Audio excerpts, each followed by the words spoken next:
Hi everybody. It would be really nice if you could move a little bit to the center and a little bit to the front, make it easier for us to speak. So, Global Entrepreneurship Week was started 11 years ago. And so that means we are celebrating the 11th time. And actually in Israel it started on the 11th of the 11th.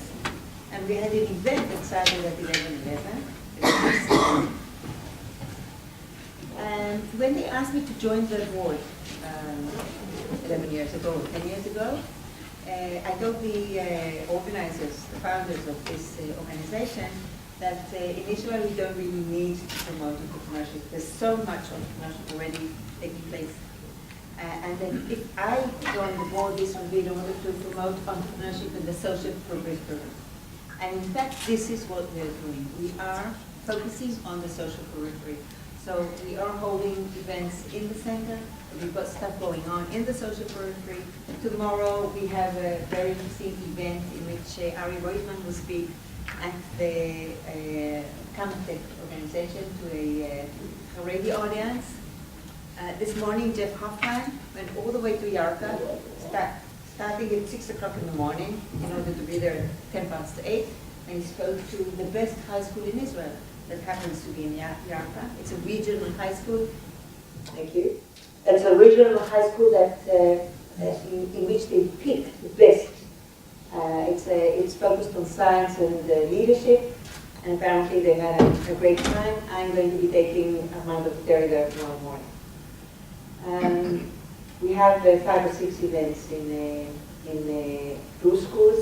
We have events happening in the Arab community as part of our Roots operation. Roots means that the entrepreneurs go back to the schools where they studied and speak about their entrepreneurship. And the kids see people who sat here 20 years ago and are doing so well. It's a great inspiration. I started entrepreneurship on Tap 8 years ago, and we're seeing this happening all over the place. Not just in Tel Aviv, Herzliya, and Kasai, but also in Kibbutzim and in Dimona some years, etc. So that's our focus. If anybody here is interested in taking part in this and wants to volunteer speaking. Yesterday, on Saturday night, we started Global Entrepreneurship Week at Visit Bristol in Tel Aviv with Jeff Hoffman. Yesterday morning, we were at the Tel Aviv Stock Exchange with an expert on innovation from Japan, with our 3 guests from the United States. That's Jeff Hoffman, Ari Reutemann, and Armando Terry. And today we're here at the main event of Global Entrepreneurship Week, currently managed by Global Entrepreneurship Network. Now, Global Entrepreneurship Network is the second stage of Global Entrepreneurship Week. The week was there to arouse interest. Like International Earth Day, then we have Global Entrepreneurship Week. And once this was established, now happening in 176 countries, the organization took a step further, and now it's Global Entrepreneurship Network, in which we have angel activity, we have activity that has to do with infrastructure and lots of very different activities. Started with the assistance of the Hoffman Foundation in Kansas, and still with a strong relationship all over the world.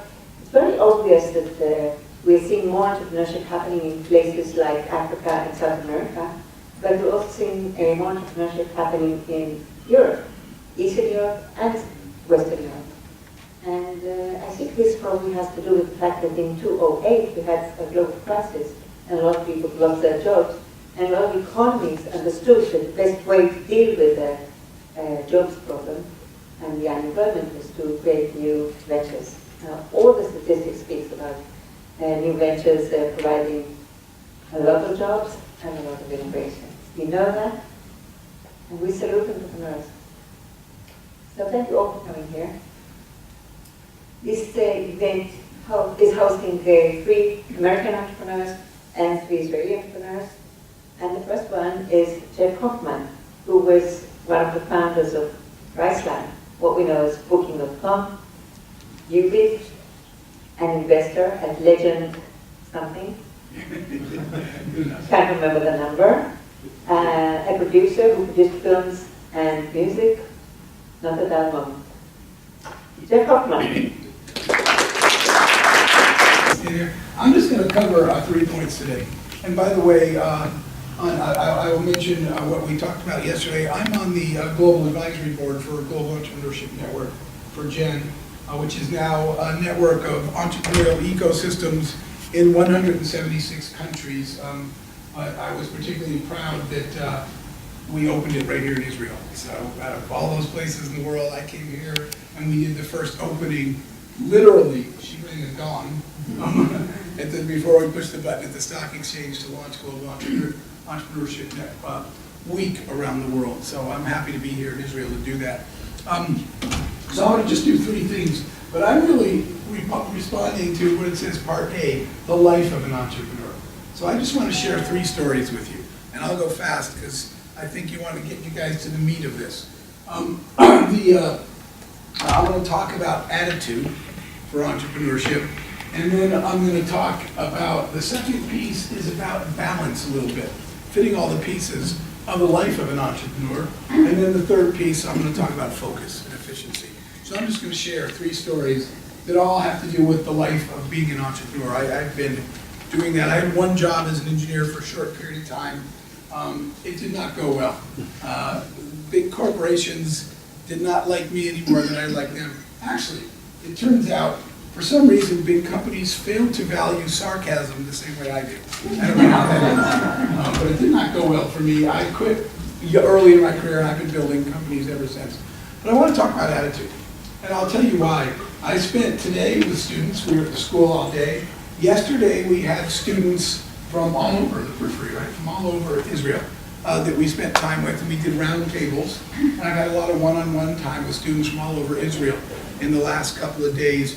And attitude is so important in entrepreneurship. And I'll tell you the story where it really occurred to me. When I was a kid, I grew up in the periphery myself, in Arizona, in a little tiny desert town where no one had any dreams or really did anything or went anywhere. And if you had a big goal, you guys just got laughed at. And one day I went to my neighbor Mike's house, my buddy's house. When I went to Mike's house, everybody was in his bedroom. There was a poster on the wall. And everybody was excited about this poster. And I said, I'll tell you what it was. I'm not a car guy. I had never really been into cars like some people are. But it was a poster of a Ferrari, right? It was just a picture of a red Ferrari. In the real poster, by the way, it was a picture of a Ferrari with a girl in a bikini sitting on the car, right? But we were 10 years old. In fact, I actually remember my friend saying, "That is so gross. That girl's bare skin is touching that beautiful car." Literally, her bare butt was touching the car, and they were like, "Get her away from that car." So we were 10, and it was about the car. But I went home, and I didn't get the fascination. So I went home and I asked my mother. I said, "Mom, I asked you a question." And she said, "What?" And I said, "What is the fascination of this poster?" And my mom said, "What is it?" And I said, "It's a Ferrari." And she said, "Oh, it's fascinating because it's unattainable." And I said, "Wait, our Ferrari's not real? I'm not a car person, right?" And she said, no, it's a real car. She said, "It's just that neither you nor anyone you know will ever drive one." And I said, "Wait a minute, does someone drive that car?" And Mom said, "Yes, son, but it'll never be you or anybody you know." And I started thinking, not with that attitude, Mom. Okay? And I started wondering. I said, "Mom, why do you say that?" And my mom said, "Because 0.001% of the population will ever drive a $750,000 car or whatever it is." And I said, "But someone does." And she said, "Right, but not you." And I kept saying, "Wait, but why not me?" And I got curious about, why do you automatically let the world put a ceiling over you? Why do you let people tell you what you're capable of? So I went to school the next day, and I did an experiment. And I started saying to all my friends, I don't think this is a story about cars or money. This is a story about limits and attitude, right? I did not want the car. I just did not want you to tell me I can't have it, okay? And so I went to school, and I told my friends, one day when I grow up, I'm going to buy a Ferrari. And everybody laughed. And I said, "Why is that so funny?" And they're like, "Have you ever even seen one in the city we live in the state we live in, anywhere?" I said, "No, I've never seen one." And they're like, "No one we know, including you, will ever have a car like that." And I started to think, as soon as you accept limits, you're done, right? So I'll tell you what I did. I got on my bicycle and rode across the desert to the mall to get the poster. I made Ferrari noises the whole time by myself. I went to the mall, I bought the poster, and I brought the poster home as a kid. And on the back of it, I wrote a list of 14 things. And I said, if these 14 things are true, when I cross off the 14th one, I will go buy that car. I don't even want the car. I just want to prove it can be done. And they were really interesting things that I think about culturally, that the messages. So like I said, I just spent 2 days with your kids, right? And I listened a lot. I asked them, what messages do you get from your parents? One little girl really upset me because she, just as today, one little girl pulled me aside and she said, I told my parents my dreams and they told me I'll never be good enough. And she said, what do I do now? And I was like, wow, that was a tough question. But that's what she said. My parents said I'll never be good enough and I should get rid of that dream. So I'm bringing this up because that attitude, your attitude, what I told her, and what I tell kids all the time and entrepreneurs, is your attitude determines your outcome, right? One of the other things I wrote on that poster, I wrote down, somebody said to me, Jeff, you'll never make it in business. And I said, why not? And I'll just use the language. She said, because you're not enough of an asshole. And I said, what? And they said, have you ever heard this expression, nice guys finish last? Actually, I have heard that. They said, it came from somewhere. Nice people don't win. And I said, I can't accept that either. So if you tell me when I'm young I have to be a bad guy, bad person to succeed in business, what message are we delivering for attitude? So one of the things I wrote on the back of that poster was, I believe that by treating people really well, I should do better than people that don't. And so, anyway, I just wanted to share that story with you. Oh, I'll tell you a funny thing that happened.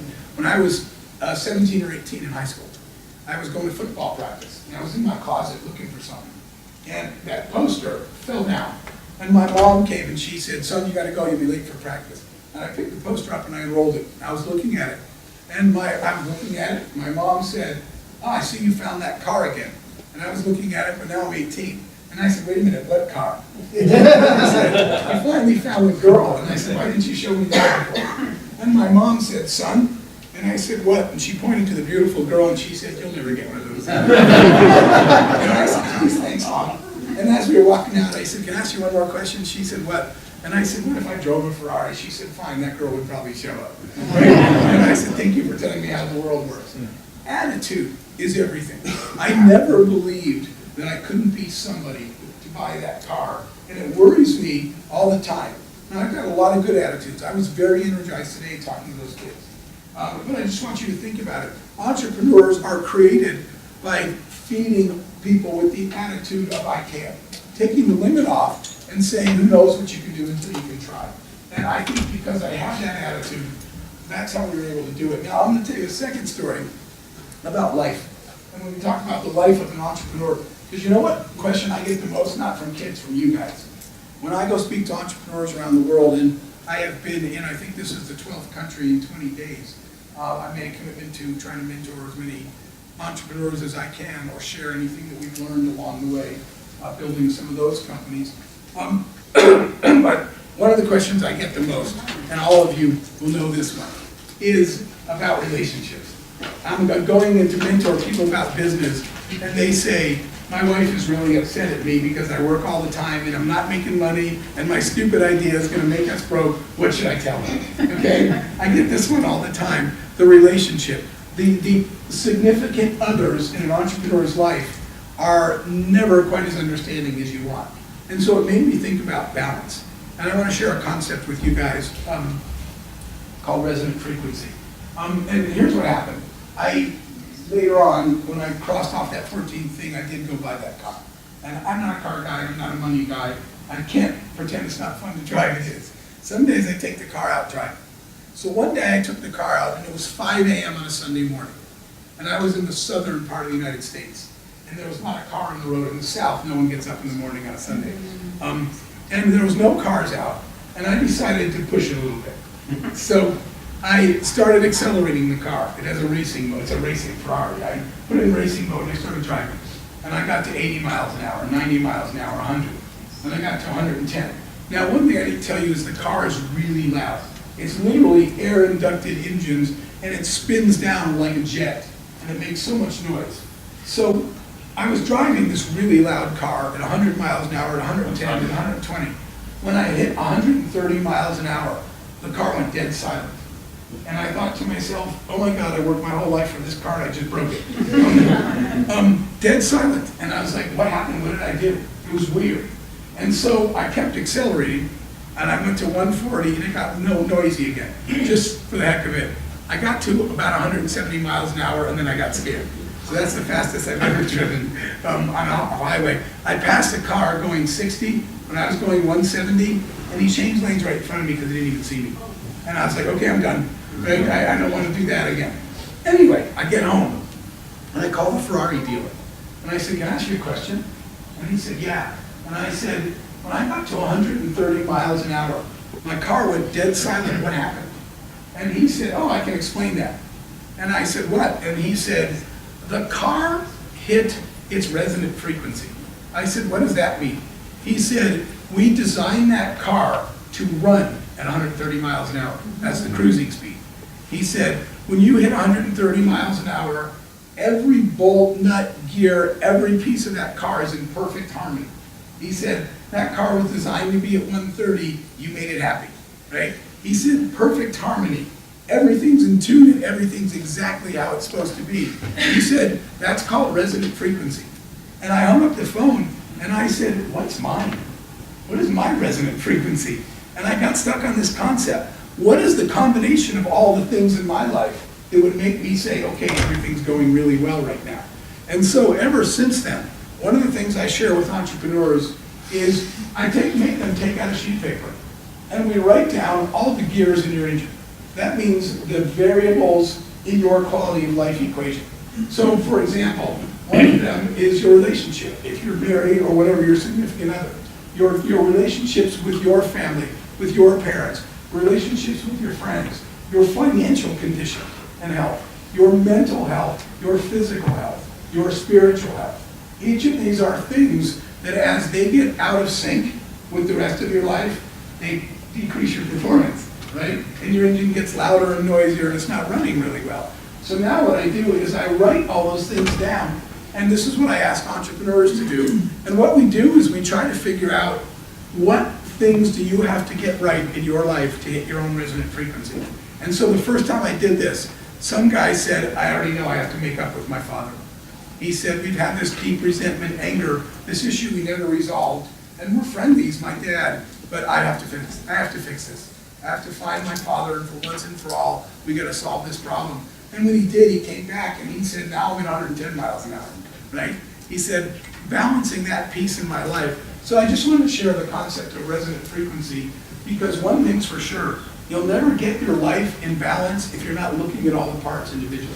There is no perfection, right? They go up and down. What I constantly do is look and say, wow, my financial health one is fine, my physical health is okay, but I'm not doing a good job of taking care of my friends. I haven't seen them in a while, right? So I adjust that gear. I say, I need to take some time off and go hang out with my friends. You're constantly adjusting the gears of your engine to achieve resonant frequency. As soon as I got that concept in my head, I've done a much better job of balancing all those things in my life. The third thing, and I don't want to spend a lot of time because I want to hear all that, especially want to hear the Israeli entrepreneurs too. I wanted to share with you was about execution and about focus, even with a good attitude, right? And even if you're up for the challenge, the part I just talked about, and even if you have a great plan.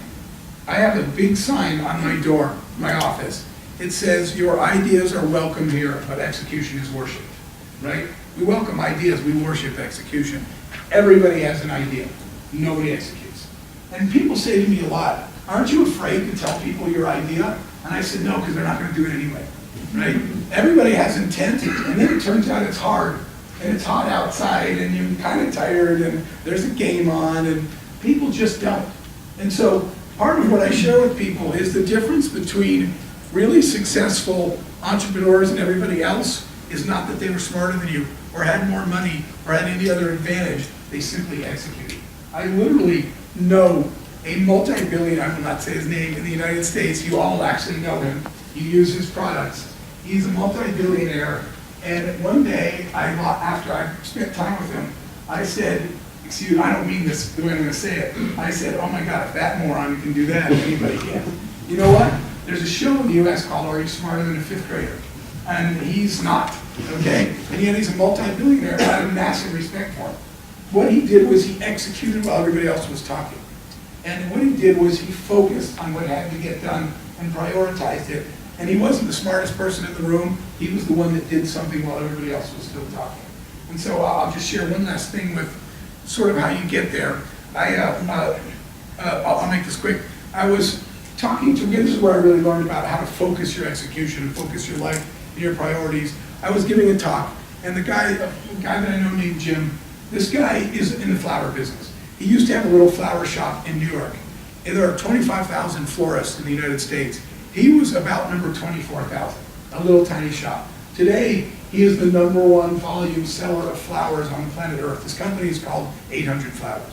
I said, Jim, how did you grow from one little shop to the biggest? He said, focus on operational excellence. And I said, how? He said, come, I'll show you. So I went to his office in New York, and on the wall, it says, sell 1 million flowers. And he said, all the walls, every day. By the way, I'm going to tell you, whatever is the core transaction that drives your business, it should be on the walls everywhere. So every day when an employee walks in, you never forget you are here to sell 1 million flowers, whatever yours is. So he said, watch this. We went down the hall and he stopped a woman. And he said, what are you doing? And she explained it. And he said, how does that help sell more flowers? And if you can't answer that, he said, put that down and do something else. Then we went in the garage. And he said, watch this. And there was a mechanic all greasy on the floor under a truck. And he said, George, come out here. And George came out and he said, George, what are you doing? And he said, I'm putting fuel filters on delivery trucks. And he said, he nudged me, he goes, watch this. He goes, how does that sell more flowers? Guys, this is the mechanic, not the head of sales. And he said, well, I was thinking about the sign that's in the garage too, but how it can help sell more flowers. So I did some research. I found fuel filters that save $13 on every tank of gas. They cost $5. So I bought them. That leaves $8 left over. I put 4 on the bottom line, and with the other 4, I printed $4 off flower delivery coupons for sales to give to customers. I think that'll help sell more flowers. Guys, that's operational brilliance. In my company now, I'll end with this. Every single day in my companies, my employees have the right. If I tell you, I need you to do this, you can say, sorry, Jeff, I know you own the company and you're the CEO, but I'm not seeing how that sells more flowers, so I'm not going to do it. They have the right to say that. But I have the right to stop you and say, what are you doing right now and how does it sell more flowers?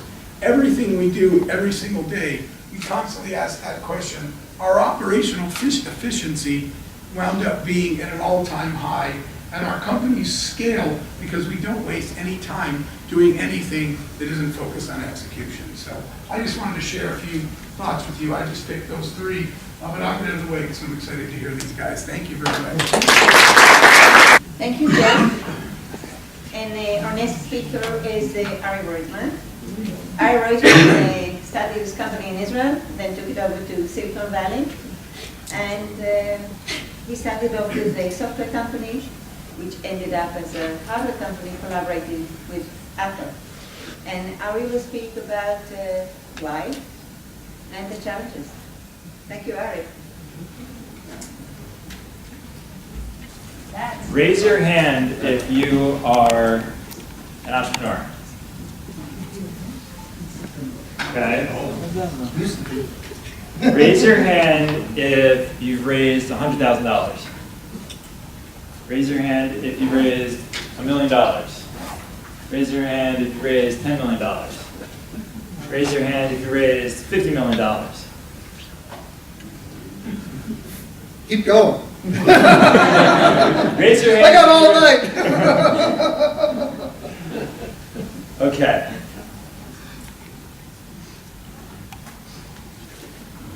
So it turns out the amount of money that you raise has nothing to do with how successful your company will be, right? Raising money is not a strategy. It's simply a tactic to be able to better accomplish your goal, whatever your goal is. And in the earliest stages of starting a company, especially if you've never raised money before, and especially if you've got a really ambitious idea, being able to raise money is exciting. And getting your first dollars raised is super exciting. So I'm going to share with you a little bit of an inside look at my journey, which is still unfolding. And what I'm going to try to do is, I think entrepreneurship, especially today, now that Silicon Valley is its own sitcom, is glorified, and it's exciting. You know, the pursuit of coming up with an idea, and then trying to make it come to fruition and making a dent on the universe is amazing. It used to be every Jewish mother wanted their little son to be a doctor, a lawyer, and now every Jewish mother wants their daughter or son to be an entrepreneur. And I don't think most people are really entrepreneurs. I think that entrepreneurship is something that we can learn a lot from, and I think entrepreneurs are people that we can learn a lot from, and they clearly play a very impactful role in society.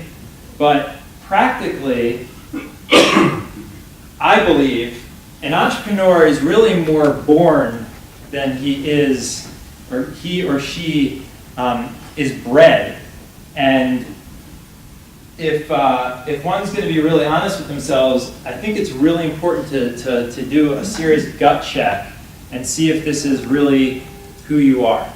So let me just share. Let me pause there, and then once we get going here, I'll tell you a little bit about my journey. So I was born and raised in around Philadelphia, and I went to study engineering. I was always interested in business and had all sorts of ideas in high school. And my father, who was an engineer, really encouraged me to go ahead and get a technical background.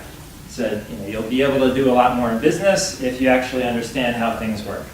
So went ahead, went to engineering school, and heads down, made sure get through that degree. And then coming out of engineering school, I had this amazing opportunity to actually work for my advisor's startup. And it was like magic.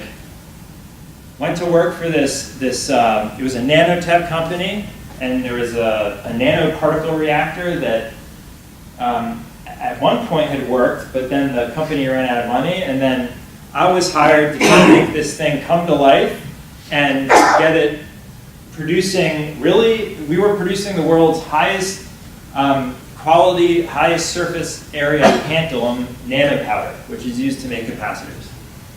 Fine.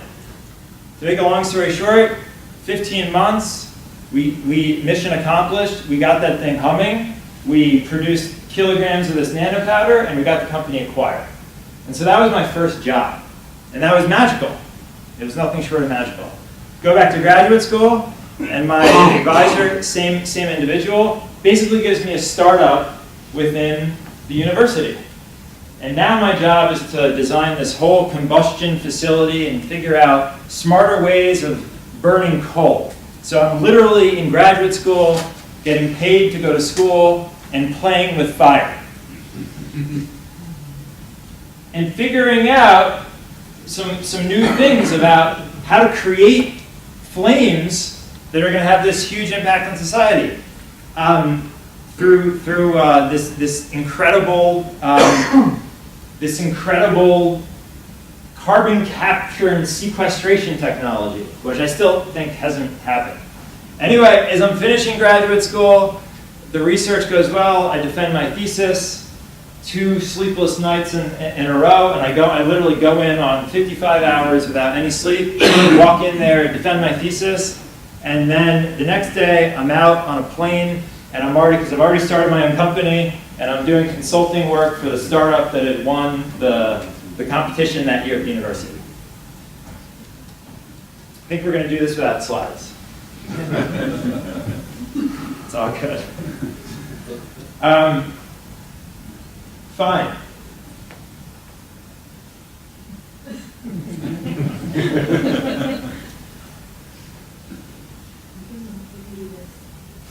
overdo it. Do I look like I'm struggling a little bit? What happens next?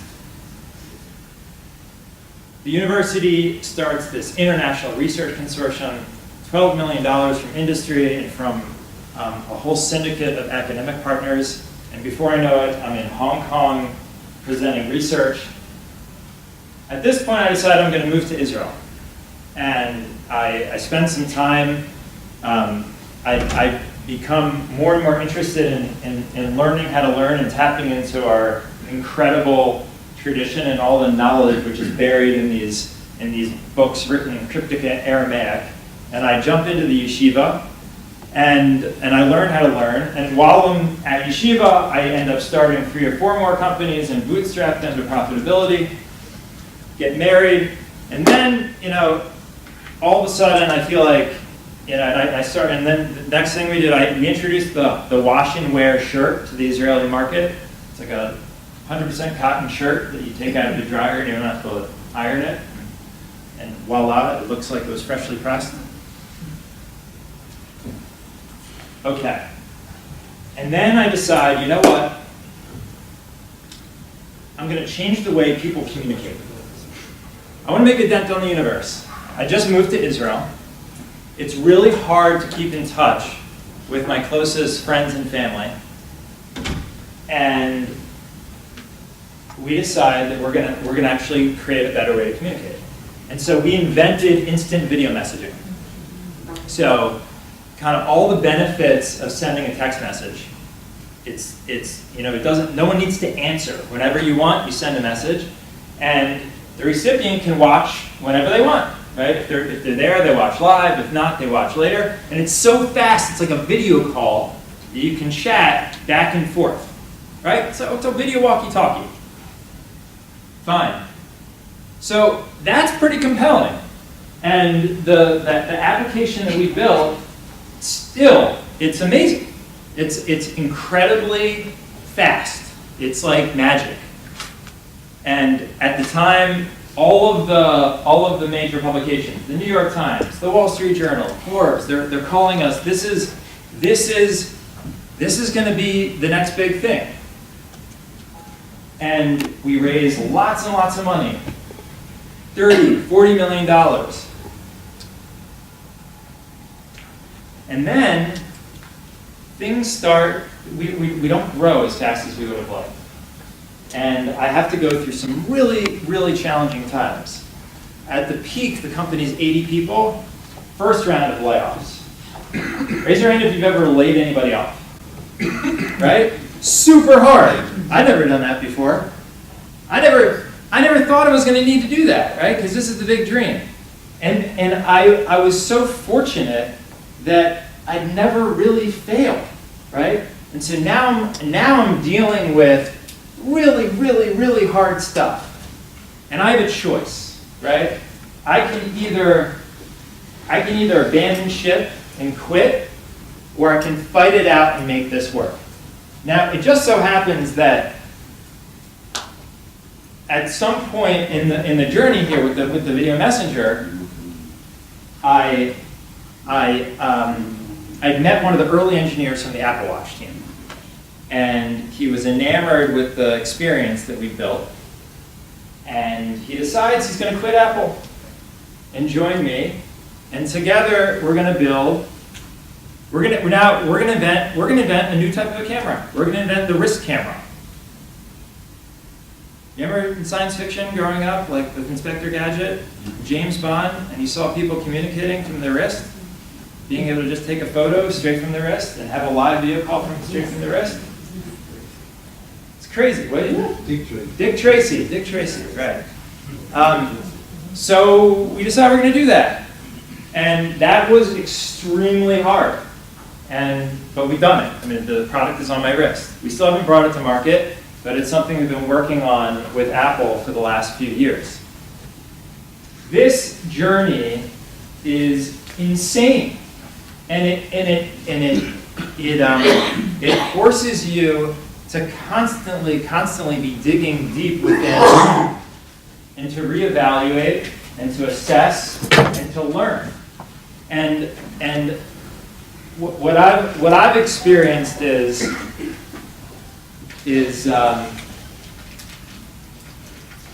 you know, you never know what tomorrow's going to bring, but you just got to keep on fighting. I think entrepreneurship at its essence is really about perseverance, and it is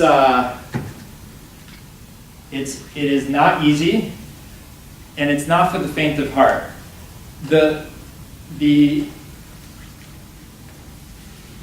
hardest things do reveal themselves and create a bit of a hint of where to go next. What I've experienced is that the obstacle is the way.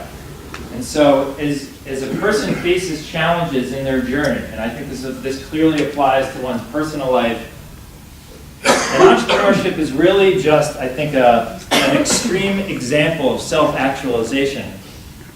We have to learn how to channel the things that are challenging and all of the adversity and challenges that we face, and to have the courage to look at an obstacle and to fear set and to write down all the different things that we're afraid of. Define them, understand what it is inside of those things that really bothers us. What is it that we're afraid of? And within that exercise, within the fear, all of a sudden, a pathway opens up. And we can begin to understand how to proceed and how to get to the next step. So that's what I've found in my life. What I wanted to do was share, a very raw and candid take, of what my journey has been. As you can tell, this itself has been its own little journey this evening. What's happening over here? Amazing. Is this yours? I'm not sure. No, it's not. Thank you. I appreciate it. So, but let me pause there, and I'd just love to have some Q&A. And please share who you are, what it is that you're working on, and I'd love to be helpful in any way that I can. Hi, my name is Shelly Potter, and I live in California. Currently, I run a shade ice business. Now I get into importing and exporting almonds and dry nuts to the Middle East. But what I want to ask you is, like, when you come up with an idea of a face chat or the instant message, that's an amazing idea, and people give you, wow, that'd be so cool. But like implementing that and like going to, how do you find the right people to get those paragraphs implemented? Absolutely, and I think Jeff put it best, which is the idea itself isn't really worth very much.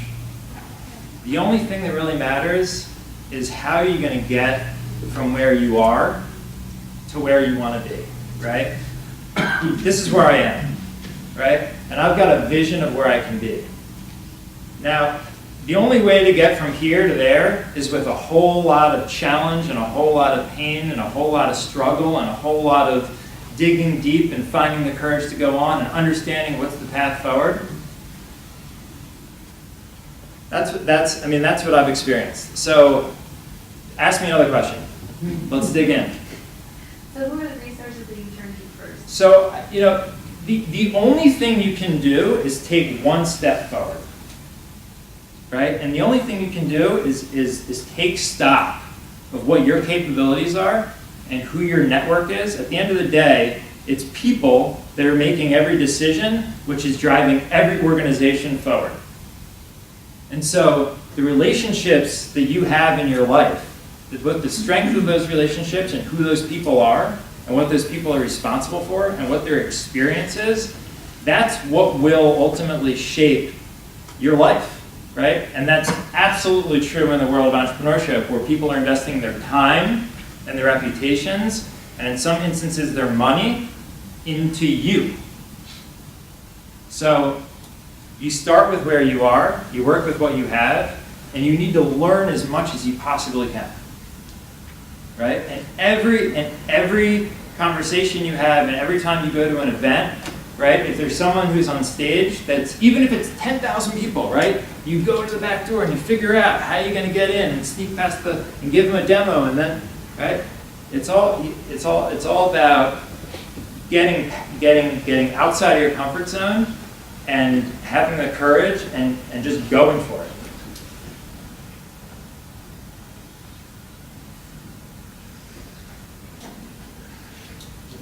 Question. Yeah, please. How do you, like, what's your method? Like, it's personal to you, obviously. Like, when you catch yourself in a state where you're worried or not focused on just driving yourself to where you want to be, what's your reset methodology? Like, how do you get yourself to a state when you're like, most creative and driven and, going through walls to where you want to get? It's an awesome question. I think everybody's different. For me, I've found that I need a partner. I need a sparring partner. And it can almost be anyone. I need someone who's going to be there with me that I can ask questions to, or that I can just speak stuff back. Because the same way when you're sitting down, it's just you in a room with a pen and a piece of paper. That's hard to do. I think some people can do that, and I'm learning how to do that better. But for me, it's always been through conversation and speaking things out. And then the guy who I'm talking to will say something, right? And I'll see something from a different angle, and then I'll get all excited. For me, it's sort of like, I gotta like turn on the engine and then like get up to like a certain temperature before we can really take up the RPMs. Yeah. So that's how I work. But I think it's either that or sitting down with a pen and a piece of paper. Thoughts are not clear. They're like, you have these ideas, but then when you actually try to put them on paper, you sort of lose the idea, right? So one of those two, ultimately it has to go on paper.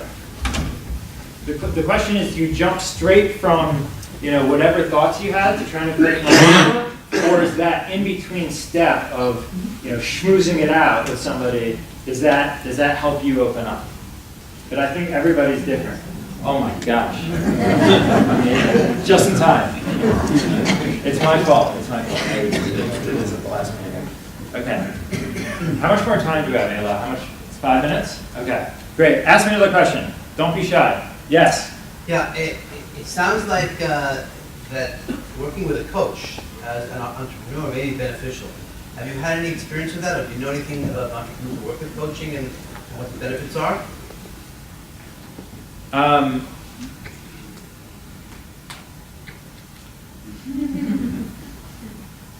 Yes.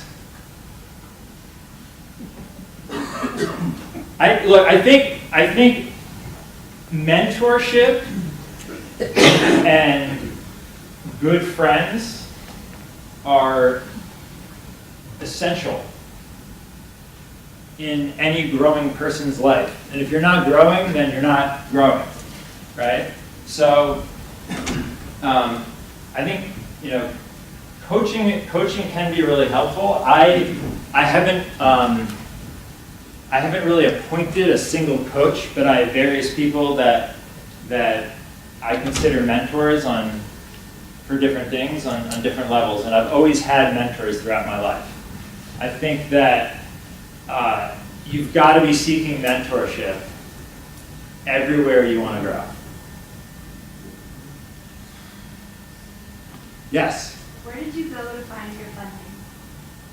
So I think just about everybody's first dollars raised are raised from friends and family. Right. They don't give you $30 million. No, they don't. No. So I've raised money from prominent Silicon Valley entrepreneurs. I've raised money from Israeli angels. I've raised money from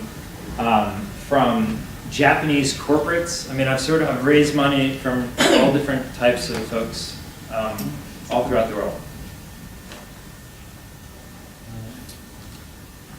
I'm just curious, what did you find the difference between the entrepreneurs in Israel compared to the Americans? I think the Israelis are much smarter. Do you consider yourself as an Israeli? I wish I was. Yeah, so it's kind of, So we didn't fill out the paperwork. We lived here. Unfortunately, I'm not Israeli. I look forward to becoming Israeli. I consider Israel my home.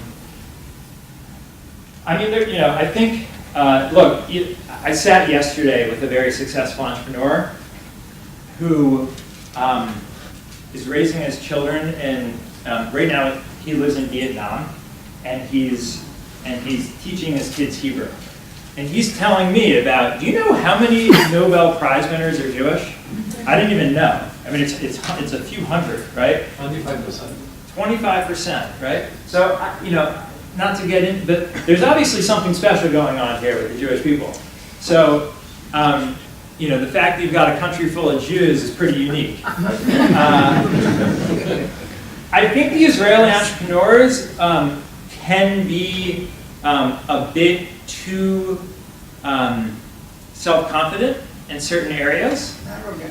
And I think that they also underestimate the importance of a story and those softer things, branding, marketing, nuances of product design. But I see that starting to really develop here as well. I think excellent written and verbal English communication skills are really important, especially for the leader of a growing company. Those are some thoughts. Let me take, yeah, please. Hi, Ken Mellon. We're in a direct-to-consumer lab testing is our latest startup. And when we escape the crowd and find you somehow, what would you be most intrigued by from an entrepreneur that would help you decide to get involved, to invest? I think it comes back to the same thing, which is execution, right? So there's a look. They say, right, you put a couple Jews in a room together and you get 3 opinions, right? So there's like no shortage of great ideas, but turning that idea into reality, even on the smallest scale, and then being able to scale that up and then recruit a team and then go through all of the craziness and the ups and the downs and the personal challenges and the professional challenges and all the relationships that need to be managed. It's like you can't, I don't think there's anything more challenging that you can do. Certainly not professionally, right? I mean, so part of what I wanted to do, I don't know if I've done it, is like try to, my goal tonight was to create a somewhat polarizing message so that folks that like really and truly are built for this and should be doing this and should be dedicating their lives and putting their peace of mind and their family stability at risk to make something happen in the world and create jobs and create value, that they'll be like, at the edge of their seat. And the other folks will be like, this is a little bit scary. Like, this guy's a little bit crazy, right? So for me, it comes back to like the execution. It's like, who's your network? What's your experience? What kind of resources do you have to actually see this through? That makes sense. Let me take another question or two. Yeah? Hi. What challenge do you have in Israel vis-a-vis finding talent to work with? Apparently there's a shortage of talent in Israel. And what percentage of your employees would you say are divided between technical and marketing or business development? Mm-hmm. I personally, I'm sure they exist, I personally have not worked with, I'd say, world-class product. I should be careful what I say here. Hold on a second. I think that world-class product and marketing talent, especially if you're doing consumer stuff, like the stuff I've been working on, even within the world of entrepreneurship, like it's one thing, it's crazy to start a company and take other people's money and try to like grow something. But like, that's not that crazy if you've got money coming in and like you've got revenue. When I raised $30 million, I mean, my company was valued at $100 million pre-revenue, just based on user growth, right? So that's crazy. Like, You know, but I'm saying, I'm saying, what when a network breaks out, right, and it becomes WhatsApp, right, that's really valuable. But you know, only one company in 5 years breaks out and does that. Right. So personally, in the world of like consumer, or taking these like big swings and actually trying to change like consumer behavior or consumer, you know, like how consumers use certain types of products, like that stuff's really hard. And I think that the real experience and teams, their ability to execute, and the networks that are relevant to that predominantly exist in Silicon Valley. So I feel like that's an area where this ecosystem, Israel in general, can grow. And my plan, we'll see how this works out, right? There's an old Yiddish saying, a mensch schafft and gut lacht. My plan is to come back here and on an ecosystem level, be able to provide some mentorship, you know, and maybe even some capital to Israeli companies that want to play in that arena. Pleasure. Anybody? One more question? Over here? Yeah, please. You said whenever you were in fear, it was in front of you. Just study that fear. And through that, you got like an idea. What is the path? Okay? What is the path you should take? Is that luck? Is that who you are? Is that a method? Okay, so that is a method. And so here's what I was trying to say. I'm going to see,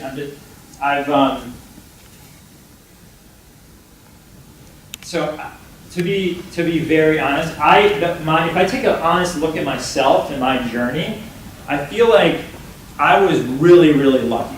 You know, like I was born into, you know, both of my parents were second generation American, and they kind of, you know, worked up so they could send their kids to like a great private university and pay for that. My father got into MIT, and then his father lost his job, so he couldn't go to MIT. And so that became like a real life's goal for him, to save up money so that his, you know, his sons could go to, you know, the school of their choice, right? And then in graduate school, or in university, you know, I was fortunate to have these experiences. Like, it's not because like I'm not some kind of genius that, you know, I was able to like figure something. I had a great opportunity coming out of school, and then, you know, I was ambitious enough, and I hadn't failed to like keep swinging and keep swinging and keep swinging. So if I'm honest with myself, I think, you know, it's only because of my chutzpah and some of my own naivety and some luck, you know, in terms of, you know, what I was born into and how things worked out, that I got to, like, you know, the top of the mountain.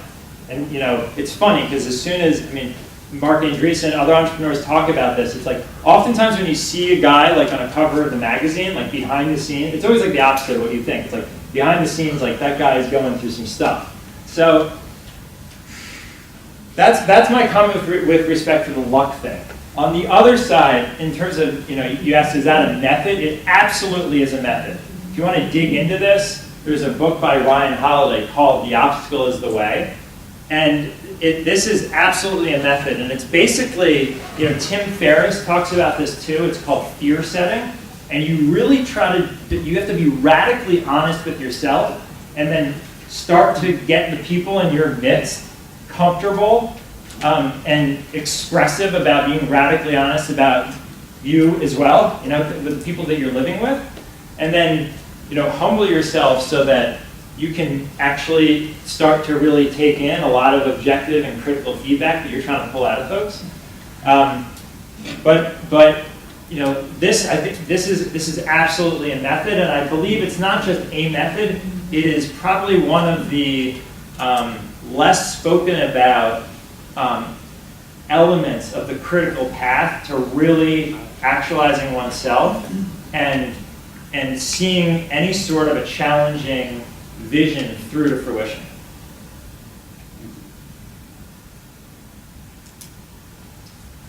Great. I'll hang out for a little bit.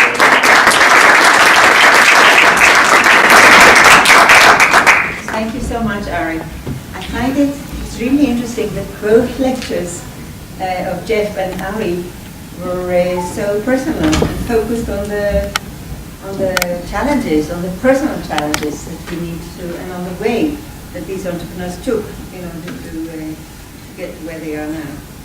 So thank you both. Ari is a MIT alum, and he was elected as one of 35 innovators by the MIT Technology Review. The MIT Enterprise Forum is part of which 2 years ago. Our third speaker for the first part is Armando Gutierrez, who started the Phoenix chapter of the MIT Enterprise Forum, another MIT alum. All three speakers were together with us at the Tel Aviv Stock Exchange yesterday. And Armando spoke about his path since childhood, born in Ecuador, immigrating to New York, living in Brooklyn, very personal. Today's lecture is going to be more personal. Yes. And I wanted to add something. We've got 6 men here on stage. I mean, yesterday, after the round tables that Jeff mentioned before, we had 8 women on stage in an incredible event about entrepreneurial challenges. So we'll be unique. Thank you, Armando. Thank you. So, yes, my talk is going to be a whole lot less personal.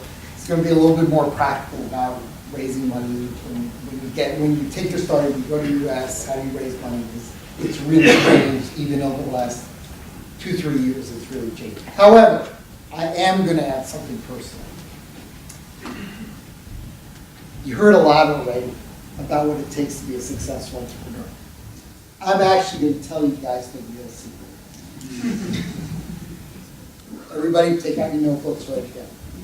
The real key to being a successful entrepreneur is the haircut. Now, as I look around this room, I actually have a great deal of confidence in Israeli startups. So, it's taking a little while for the slides, so I was trying to play for time here as the slides came up again. Hopefully it'll be a little bit smoother than the last time. But so, and by all means, for those of you that are here insufficient, challenged, okay, congratulations. For the rest of you, I know a good barber. So, oh, good, got slides. Clicker. Okay, awesome. All right, so my topic, whole lot less personal, way more kind of practical. A little bit of kind of, so what I was trying to do here is, when I started talking about doing this presentation, I told Ella, well, what I should start off with is a whole series of slides about why you want to enter the U.S. market and what are the statistics around the size of the opportunity as you take your technology startup and move into the U.S. And Ella's reaction is like, you've got to be kidding me. Everybody already knows all that. Skip all that stuff. Just talk about how do you enter the U.S. market, how do you raise money there. So let's start out with kind of the basics. So the basics are VC capital is at an incredible all-time high. In fact, this year, for the first time ever, VCs will actually wind up, in the US, will wind up investing $100 billion for the year. Amazing. $100 billion, first watershed moment, hit $100 billion. And you can just see from the chart how that's happened. Okay? Second thing that happened is that not only are VCs pumping a massive amount of money into startup companies, all kinds of non-traditional sources are actually moving into what was traditionally VC space. Specifically, what happened is that there is a $2 trillion overhang in private equity capital in the United States today. These are all of the funds that got funded on the premise that there was all these growth stage, already established firms that all they needed is a bunch of cash and they would rocket ship up. So you could go target a company that was already doing $100 million in revenues, and with a little bit of fuel, they quickly turn into $1 billion. Well, as it turns out, there's just not that many of those. So what happened is that the overhang is there, and all of that capital is now flowing into what traditionally would have been Series B, C, and D equity raises. On top of that, you have a second factor, which is there are 3,000 large family offices in the U.S. Many of them, you'll see in the later slide, a quarter of them are actually investing directly for the first time. So that's adding to the pot of money that's happening in these later stage equity rounds. So, at some level, business as usual, the pot of money is getting bigger. However, that ignores what's happening underneath. What's happening underneath is, the first thing is, a lot of VCs are really struggling getting the next fund raised. They're having a huge problem. Okay? In fact, the only ones that are having an easy time raising their funds are the larger funds. As a result, the percentage, in this last year, the percentage of funds that are over $100 million is now 43% of all funds. 5 years ago, it was 33%. So it's a massive scaling up of the size of these funds. And the reason why that's happening is a couple of factors. And the first factor is that, unfortunately, this is a little bit of a jaundiced view, but this has become kind of a common view among LPs, is that increasingly what's happening is that there are many VC firms, not all of them, many VC firms that are doing the math on the 2 and 20 model. And what that means is they get a 2% management fee. Over a 10-year span, 20% of the entire fund goes directly into their pockets. So if I can build a larger fund and reduce the number of partners that I have, I get a higher income, regardless of the returns of the investments. Very jaundiced view, may not be true of all firms, but once again, that's becoming, among LPs, that's becoming common wisdom. That basically there's a shell game being played for the 2% fee. The second thing, so as a result of that, the top tier firms are getting their premiums. In fact, there are firms that are getting 3% management fees and 30% on the back end. Okay, there are some firms, the really top tier firms, still can get that. But generally speaking, there are a bunch of firms that are struggling to raise a new fund, and even many of those are only raising 1.5%, not 2%, and 15% on the carry. So they're getting lower fees. There's also a second backlash that's happening among the entrepreneurs, which is a lot of them view, whether that's fair or not fair, many are viewing VCs as being predatory, and some are, right? Some very much are about playing the game, manipulating the system, manipulating the entrepreneur to be able to maximize the ownership stake that they get in the end, even in some cases where it's not to the ultimate benefit of the company. So that's a perception that happens. And the other perception is that one of the effects that's happened, and I'm not going to have the statistic here, is there are fewer and fewer partners, more and more associates in these firms with larger and larger amounts of money. So what's happening is that if you are a company, an Israeli company, migrating over to the US, now you're raising your Series A. If you go raise that Series A capital, you may have a relatively easy time with it. but your perception going in is that this is going to give me access to the network in the US. That there's going to be all kinds of network value-added services that VC is going to provide you. And so it's worth that whole process to get there. In reality, what's happening is that as the partners are shrinking, associates are growing. So more than likely, if you're a Series A company, you're going to get assigned a junior associate. So that's the person who's going to sit on your board. That person probably just got his MIT or Stanford or Harvard MBA about last week. You are more expert in business than that person from that VC sitting on your board. And what they're doing is they're playing a game that says, okay, we've just put in $10 million into the Series A company. Interesting Israeli technology companies entering the US market, putting 10 million in. What we're really doing is putting one chip down as a placeholder. And I'm going to assign Joe, my junior associate, to go sit on their board. If they show signs of life, I'll come in for Series B and C for some real money. And at that point, it's the first time the partner's actually interested. Okay? So be careful what you're getting, especially for the top tier firms. This can be especially true. It can be very enamoring to go after some of these big name VC firms.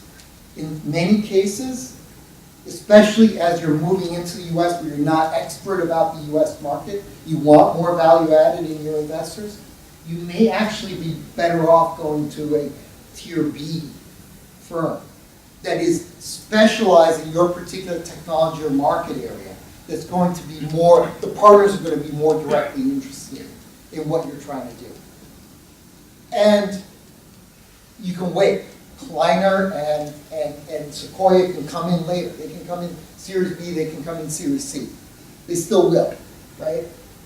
But in those early stages, it may be more about interviewing the VC, about how really serious the partners are being involved in your company. So as that's happening, not a big surprise, this is happening globally, right? Not a big surprise, I'm sure it's happening here.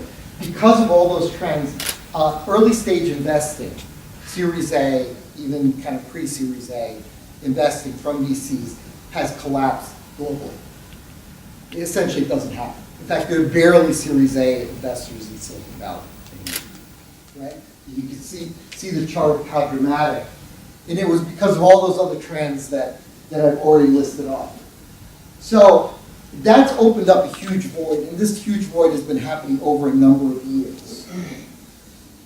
And that void is being filled by angel groups. And historically, you think of angel groups as being kind of these small organizations. On average, still in the US, angel groups are about 60 members. You know, they're small organizations.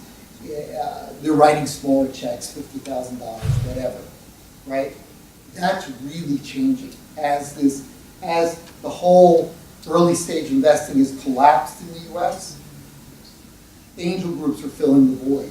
And so you have things like the Angel Capital Association, and just put this one up just to show you the sheer density of this group. But what's interesting about this is that historically what happened in an angel group, let's say that dot right there, sorry, that dot right there, I know it's ATI, I remember it, Arizona Technology Investors.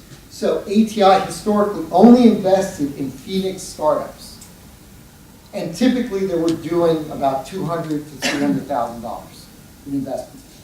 Okay, that's changed now. Now there is a Southwest regional group, the Angel Syndication Network, that encompasses all of these angel groups. Actually, all of these angel groups are actually part of the same syndicate, right? So there's actually about 40 groups that invest together. So all of a sudden, it's possible to do not quite a Series A round, but it's possible to do angel rounds in the millions because you're syndicating across many groups. And all of a sudden, and this is really only in the last like 2-3 years, angel groups stopped caring about it being a local deal. You can bring an Israeli deal to pretty much anybody but Band of Angels, which is very prestigious angel group. Right? Pretty much anybody else, you could bring an Israeli deal to say, like the Kretzer Forum, and they will welcome you in open arms. Doesn't matter that you're based in Tel Aviv. They won't care. They're going to think it's awesome. So that attitude has completely changed, and it's been very recent. I already made this point. There's lots and lots of these groups, and they're all syndicated. The volume of deals, so this year, this is going to get to 100 billion, but already about 25% of that number is what's being done among angel groups. But the biggest single trend is not only are they syndicating, there's this emergence of these mega groups, massive groups. So we talked about the average angel group being about 60 members. You look at Kretzer Forum, and I think they're at the bulwark. I am a Kretzer member. I'm also a Band of Angel members. I'm also an ATI member. I think I'm a member of about 4 or 5 other angel groups as well. But this one is kind of special, and I think it's a bulwark of what's going to happen. So as VCs move up into Series B, C, later stage deals, there's going to be the emergence of these massive angel groups. So where you talk about the average angel group being 60 members, Kretzer has 53 chapters worldwide. They're over 3,000 members. They are, in fact, here's some statistics for 2017. They're out investing. You see NEA, Excel, you see these Kleiner Perkins, they're out investing at least in terms of deal volume, they're out investing the VCs. And there's going to be today, Kretzer is the only angel group of this scale in the world, but I got to believe that there's going to be other ones that come along that are going to be of this size and of this kind of business model, and they syndicate globally. So, for example, I'm involved in advising a number of startup companies. One of mine, Rollola. Rollola, we have helped them raise for their seed round. For seeded earlier, they've raised a total of $7.4 million. We've been involved in raising about 5 of that $7.4 million. They went to Kretzer Silicon Valley, Kretzer Seattle, Kretzer Korea, Kretzer Japan, all centrally organized by Kretzer Forum that basically syndicated globally to be able to raise through, I think, through Kretzer they've raised something like $2.5 million. The other big thing that's changed is family offices. So 3,000 family offices, a total overhang about $4 trillion, big number, right? These along with the pension funds were the bread and butter LPs of the VCs. And family offices, the most topical thing that happens at family office conferences today is about, we are sick of the 2 and 20 model. We don't want to be an LP where we have zero control over who's investing and we're paying, 20 cents on the dollar just in management fees. Our solution is we're going to invest directly. In general, already 25% of them are investing directly. The number one topic in family offices conferences is they wind up telling story after story of having invested directly and having had a disaster. And the reason is, you could just well imagine the reason. Those family offices are run by a set of accountants. They don't know from a startup. They don't know how to diligence a company other than mature companies where there's actually numbers, there's quantitative analysis. You can do, all right, your value is 20 times multiple of revenue, all that. Well, how do you evaluate that? If there's no revenue, it's too early. What do you evaluate as an angel or as a VC? You're evaluating a company based on the quality of the management team, quality of the idea, things that a family office is not expert at being able to do. So although they're entering, I think there's already a backlash around investing directly. So the net result of that is you get your company to a certain stage that's now ready to enter the US market. By default, 5 years ago, the only path is you went to Boston, you went to Sand Hill Road, you start knocking on doors, and you're going to go raise your Series A, and away you go. At this point, there's a whole lot more options. You can go to some of the mega angel groups, you can go to some of the angel group consortia, so you'll have an entry point, whichever entry point angel group you have, and they'll syndicate it out to 30 or 40 others. You can go directly, call on family offices. 5 years ago, they never would have met with you. Now, they will absolutely meet with you, right? So that's a new trend. The last thing that's actually a trend here, because of the backlash of family offices investing directly. I started a company that's a capital advisory company that works from kind of seed stage, a company looking for its first $500,000 all the way through their Series A. So the smallest deal I'm working on is about $500,000. The largest one right now is a $15 million raise. And so we advise these companies on how to organize themselves through that whole process, which can be pretty chaotic, right? I thought when I did that, the way we were doing it was fairly novel, until I started getting phone calls. On average, I get a phone call every week, or a LinkedIn outreach every week, of some advisory that started in Boston, or in Austin, or in New York City, and it's essentially the same idea. What they're doing is that they are acting as a substitute for what would have been the VC partner, the value-added guy to do deal screening, but also sit on the board and do the advisory, mentoring, and networking stuff that you would have expected from a VC board member. And instead, it is a group of ex-entrepreneurs. They're now, retired, semi-retired, they're just plain passionate about it. They're performing that substitute role. And that's happening across the U.S. I can't imagine any tech center U.S. city not having some form of, in my case it's called 33 North, but some form of that idea. So, with that, sorry for being wordy. But, thank you for the compliments on the hair. Any questions?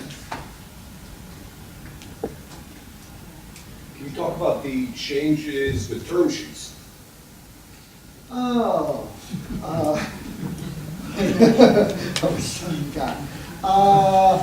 well, the form of pre-Series A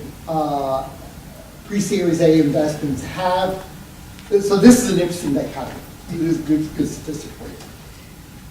83% of all investors doing pre-Series A investing are against doing convertible notes. 75% of them did their last investment on a convertible note. Right? So it has become kind of the lingua franca. Okay? I think there's a rising trend toward using a particular method of doing that called SAFE.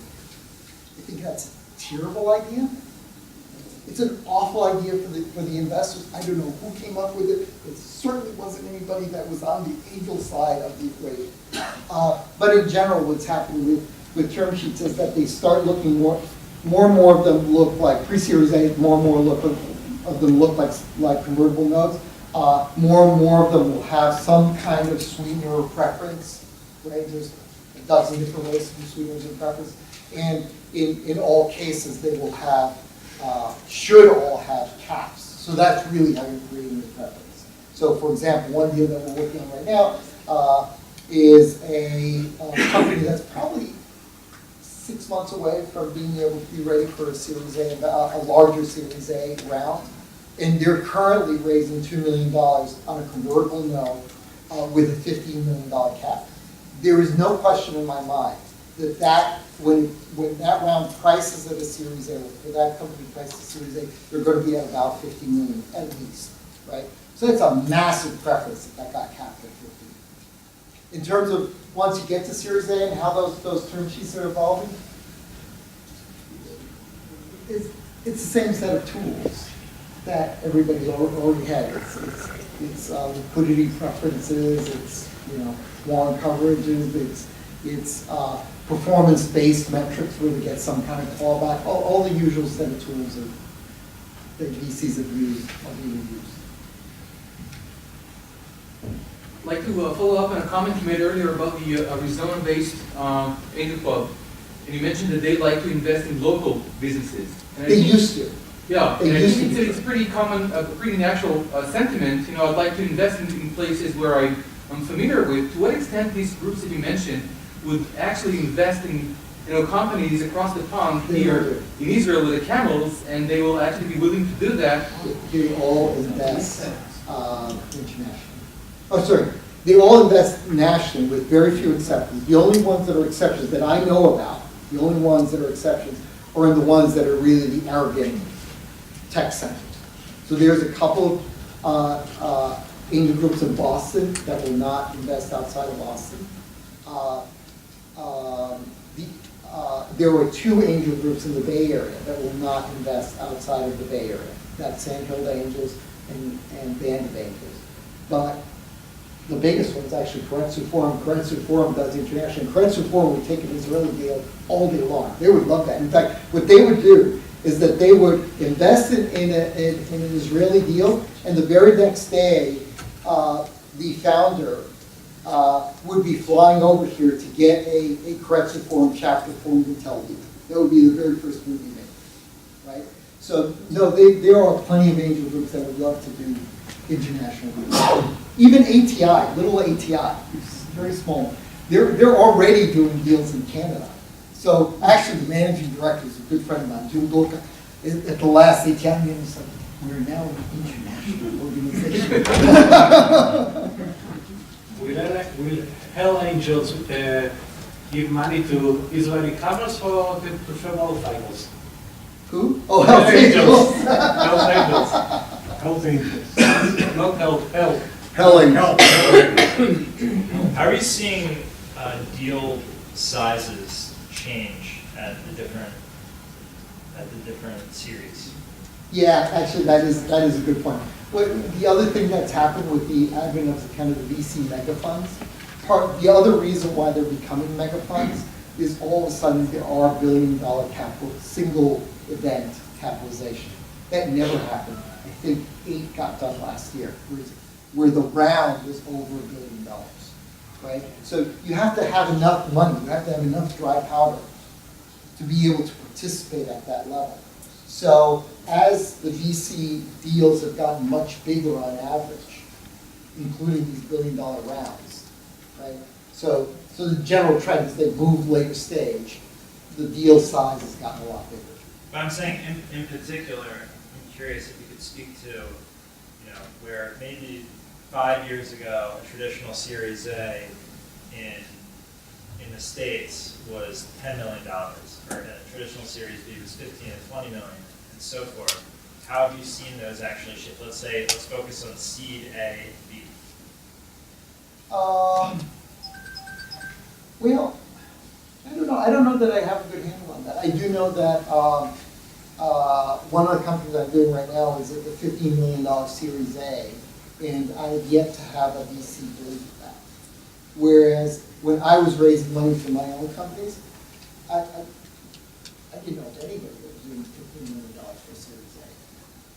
That was a later round. What's the attitude of all these investors towards companies that have Chinese money? I think the more politically sensitive one is SoftBank. No, it's not. It's Saudi money.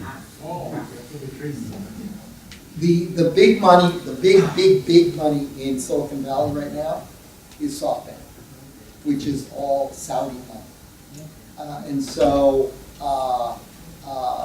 nobody, as much as there is backlash against the Saudi, you guys heard about they had the Davos in the Desert event, and Silicon Valley all kind of boycotted it, right? Because of the murder, right?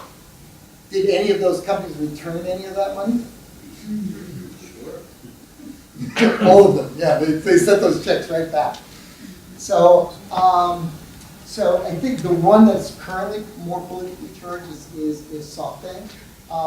There are a few interesting Chinese-backed VC funds that are becoming more visible and more aggressive. But I That hinder American money being invested in this company? If the company itself is a Chinese. Was funded by Chinese and then. I haven't heard that. Whether that's smart or not, I don't know. I mean, the U.S. still has not solved its IP leakage problem to China, and so I don't know. I don't know that happened. We probably never will. It probably never will. Any other questions? And by all means, this is my view on things. My guess is that many of you have very different views on some of the stuff. So I would encourage not just a question, but chime in and say, you're absolutely wrong. Despite your incredibly good haircut, you're wrong, I think. Right? So feel free to chime in with those two, because once again, this is my own particular view. How would you recommend people here that may be able to reach some American money to manage the relationship with those investors? Because when we think of groups of investors from all those areas, some of the areas you mentioned, there's a culture gap. And, the beginning is just the beginning. It's just the wedding, you get the money. Then it gets complicated. Yes. So what would be your advice? Well, I've had, from my personal experience, I've had very contentious boards. Okay? And I will tell you, one of my closest friends is a very prominent Bay Area VC who invested in one of my companies. He put in about $10 million into one of my previous companies that day. We were trying to raise a round in early 2001. You guys remember, there was no money to be had, right? So we were desperately trying to raise a round. I was being unsuccessful.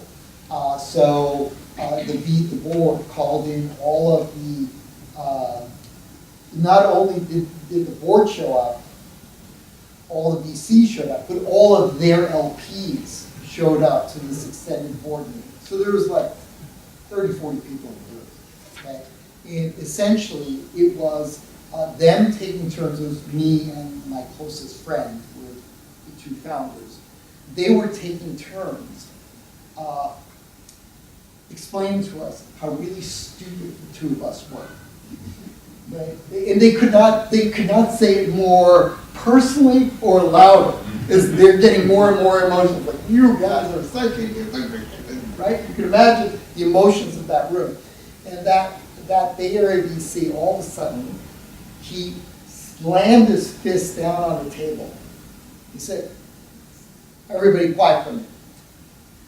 I'm scanning around the room right now. There's G Capitals in there, Quarry Bank is in there. I'm scanning around. You have tens of billions of dollars represented in this room right now. I want a show of hands right now. How many of you guys have put in money into a technology startup in the last 6 months?" Not a single hand went up in the entire room. At which point he said, "In that case, all of you guys shut up and leave these two guys alone." Right? That's who you want on the board. Forget about cultural gaps, forget about anything. You want that guy on your board. Right? So at the end of the day, it comes down to you're taking their money, but you're also interviewing them, because you're absolutely right. At the end of the day, you're committing to a multi-year, potentially very difficult relationship with someone. You better believe that this guy is an ethical guy. Is going to treat you right in the end. Right? And that has nothing to do with cultural gaps. It has to do with your sizing up with, this is a good human. Will, in this particular case, he was a good human. He won my loyalty for the rest of my life. There's nothing that man will ever ask of me that I would not willingly do because of that money. Questions? Okay, thank you. Thank you so much. On the second part of today's event, we have three brave, successful, interesting, very interesting entrepreneurs.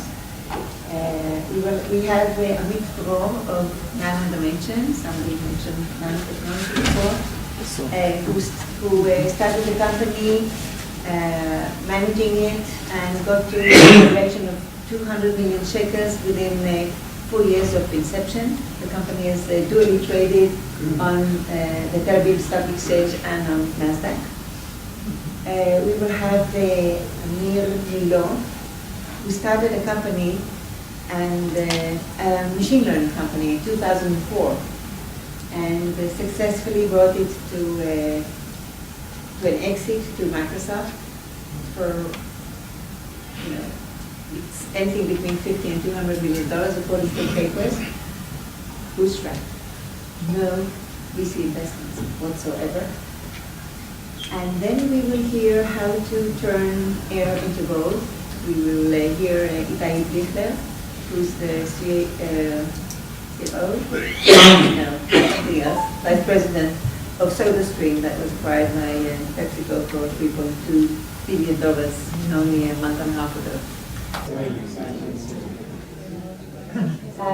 When we look at innovation, some of the most interesting innovations are there when we see things taking place across industries.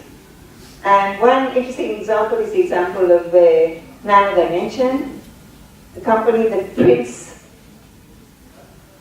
electronics in a 3D printer. As you know, Israel is a worldwide giant in printing altogether, starting with indigo and going further. Starting in cycles, right? Continuing with indigo, object. And Amit Rom will now speak about innovation across borders. Thank you, Amit. And Amit is a member of the GEM board. Ella invited me to speak about innovation across borders. And to be honest, because we just spoke a few days ago, I was always thinking, how to deal with it, how to go into all the details. And then I'd like to tell you actually something. This morning I had a visit by Ofer Shoshan. Ofer and I work in the same park. And 10 years ago, exactly 10 years ago, when I approached you the first time while I was working at a startup company as an employee. As the first employee of the startup, but basically not a co-founder. My ADHD, I can't even speak. And when offer came, or 10 years ago, when I went there, I already knew I wanted to be an entrepreneur. It sounded so, magical to me. I wanted to do things. And I came to you with the first idea. And Ofer was the first person that was standing on stage and giving a course. I think he was also volunteering and sharing his knowledge. And I thought it was really amazing that people can do all those things. Now, I'm going to share a few small stories, or bullets in a way. And now I'd like to try and connect them into the topic of innovation across the world. So, I started my journey at 8200s, and I was dealing with technology or intelligence based on technology. And for the first 10 years of my life, I worked for larger corporates.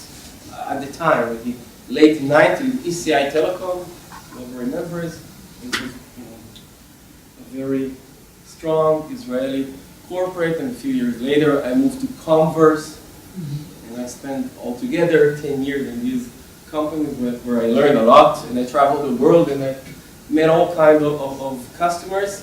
And then a friend of mine, a few years before you met me, offered me to join his startup. He had a partner, And he said, look, we're doing kind of okay because in the software business, but it's just the two of us. Why don't you join us? You work from home. And we're there, okay, we have some revenue. I'll be able to pay you salary. Yeah, sure, I'll do that. I stayed with him for 3 years. The company is called Incredible. Some of you have heard of it. It's a software company. And when I left the company 3 years later, we had almost 20 employees. It was doing extremely well. And after spending some time being the head of technical support and then the head of technical support and sales, and watching for those 3 years how this tiny company grows into something, I had this feeling I wanted to do something of my own.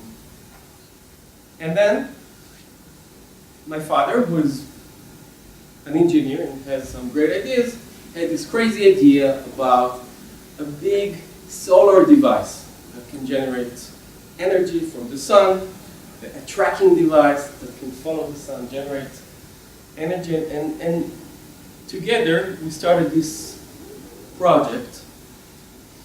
And we did well. Actually, we raised money from an Israeli incubator. The first, not even $1 million, but then another round, and we had more money, and Chinese VC invested in us, and it was an amazing experience. But as we say in Hebrew, the operation was successful, just that the patient didn't really make it. So I learned a lot from that experience. And somewhere in 2012, which is like 3-4 years from the beginning of my journey as an entrepreneur, I was sitting with a person that was also working with us, Simon, and we had some free time because we realized that our business is basically ending. And while we were having a glass of whiskey, we thought that, why don't you start the first Israeli whiskey distillery?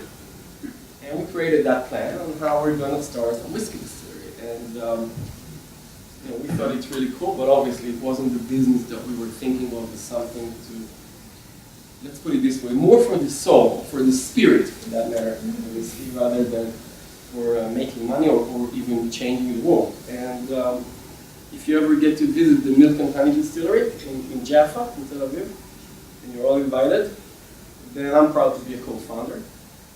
We raised money from a private investor who became extremely involved in Israel, taking care of the business now. So I had the experience of raising money also from an angel to begin with. And in parallel, Simon and I were thinking about what are we going to do next. And we met with some special, I think a genius person, who had an idea. And I'm talking kind of early 2013, okay? We had the idea of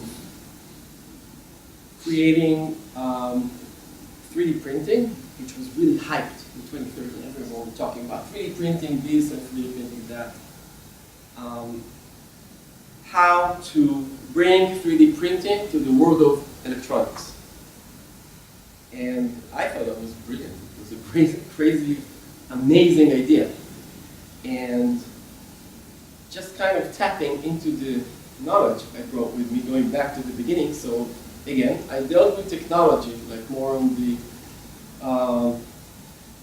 physics, electromagnetics, transmissions, that type of knowledge, and telecom business.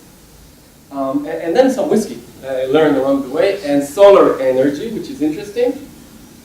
And this guy comes and talks about 3D printing, inkjet technology, what we wanted, nanomaterials, and everything around that. Actually, it's pretty complex.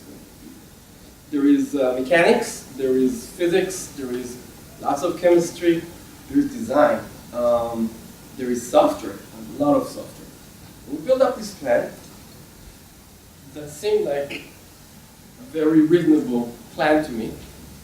And then in the small print, let me just say that I had no idea what I'm talking about. It didn't make a lot of sense because I was working with people that I thought were really smart. And we went out raising money for that project. And we met with all kinds of experts, and VCs and angels and all kinds of investors who told us that it sounds really interesting, but A, we're not going to make it. B, we're going to need much more money than the number that we said. And C, they don't invest in materials and machines. So is there any chance what we're doing could somehow be related to cyber or fintech? Well, no, it wasn't related to that. It was really more about industry or additive manufacturing. And well, back then, I didn't have the knowledge, the power to take myself and to go to Silicon Valley and maybe try to raise money in America with more specific funds that might be relevant for the story. We turned into a different path of fundraising, which was the stock market. And we raised money in the Tel Aviv Stock Exchange. Not a very conventional story, I have to say, but it worked pretty well. We raised the first kind of $2 million. We had retroactively, I can say we had a very good plan. We built it up in a way that we know what the milestones are and how we were able to basically meet those milestones. And the next year, while we met some of the milestones, not sales or anything, just being able to show some proof of concept, we raised an additional $13 million. And a few months later, we actually uplisted the whole company to NASDAQ. Now, everything I mentioned right now is pre-revenue, which is okay. It's just not very common for a pre-revenue company to be a public company, especially not if it's a tech company. Some bio companies are doing great on that format, but not that many tech companies. We did okay because we were able to set some goals and meet them as we move forward. Well, to make a long story short, we kept on raising money and apparently doing the right things because today we have a machine, a pretty large industrial machine, and our own production line for that machine, and our own production line for the nanomaterials that we're using. We created the software, and we're selling worldwide, all the way from Australia, China, Russia, Turkey, Germany, France, but mostly we're selling in the US, which is our core market. We have 2 subsidiaries, Nano Dimension USA, headquartered in the Silicon Valley, but we have employees across the states, and Nano Dimension Hong Kong, which is focused mostly on China, Korea, Japan, APAC, we call it. So that's kind of where we are today. And I gave you this bio quickly. How much time do I have? Just 10 minutes. Good. I gave you this bio to talk about the real topic. What's the real topic? Multidisciplinary. So here's the thing. I actually touched lots of different fields of technology, and I'm proud to say that I went through different stages of a company.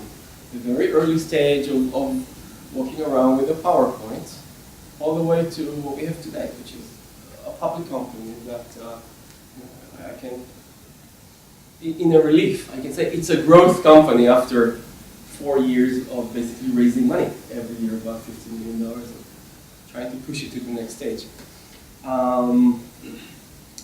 And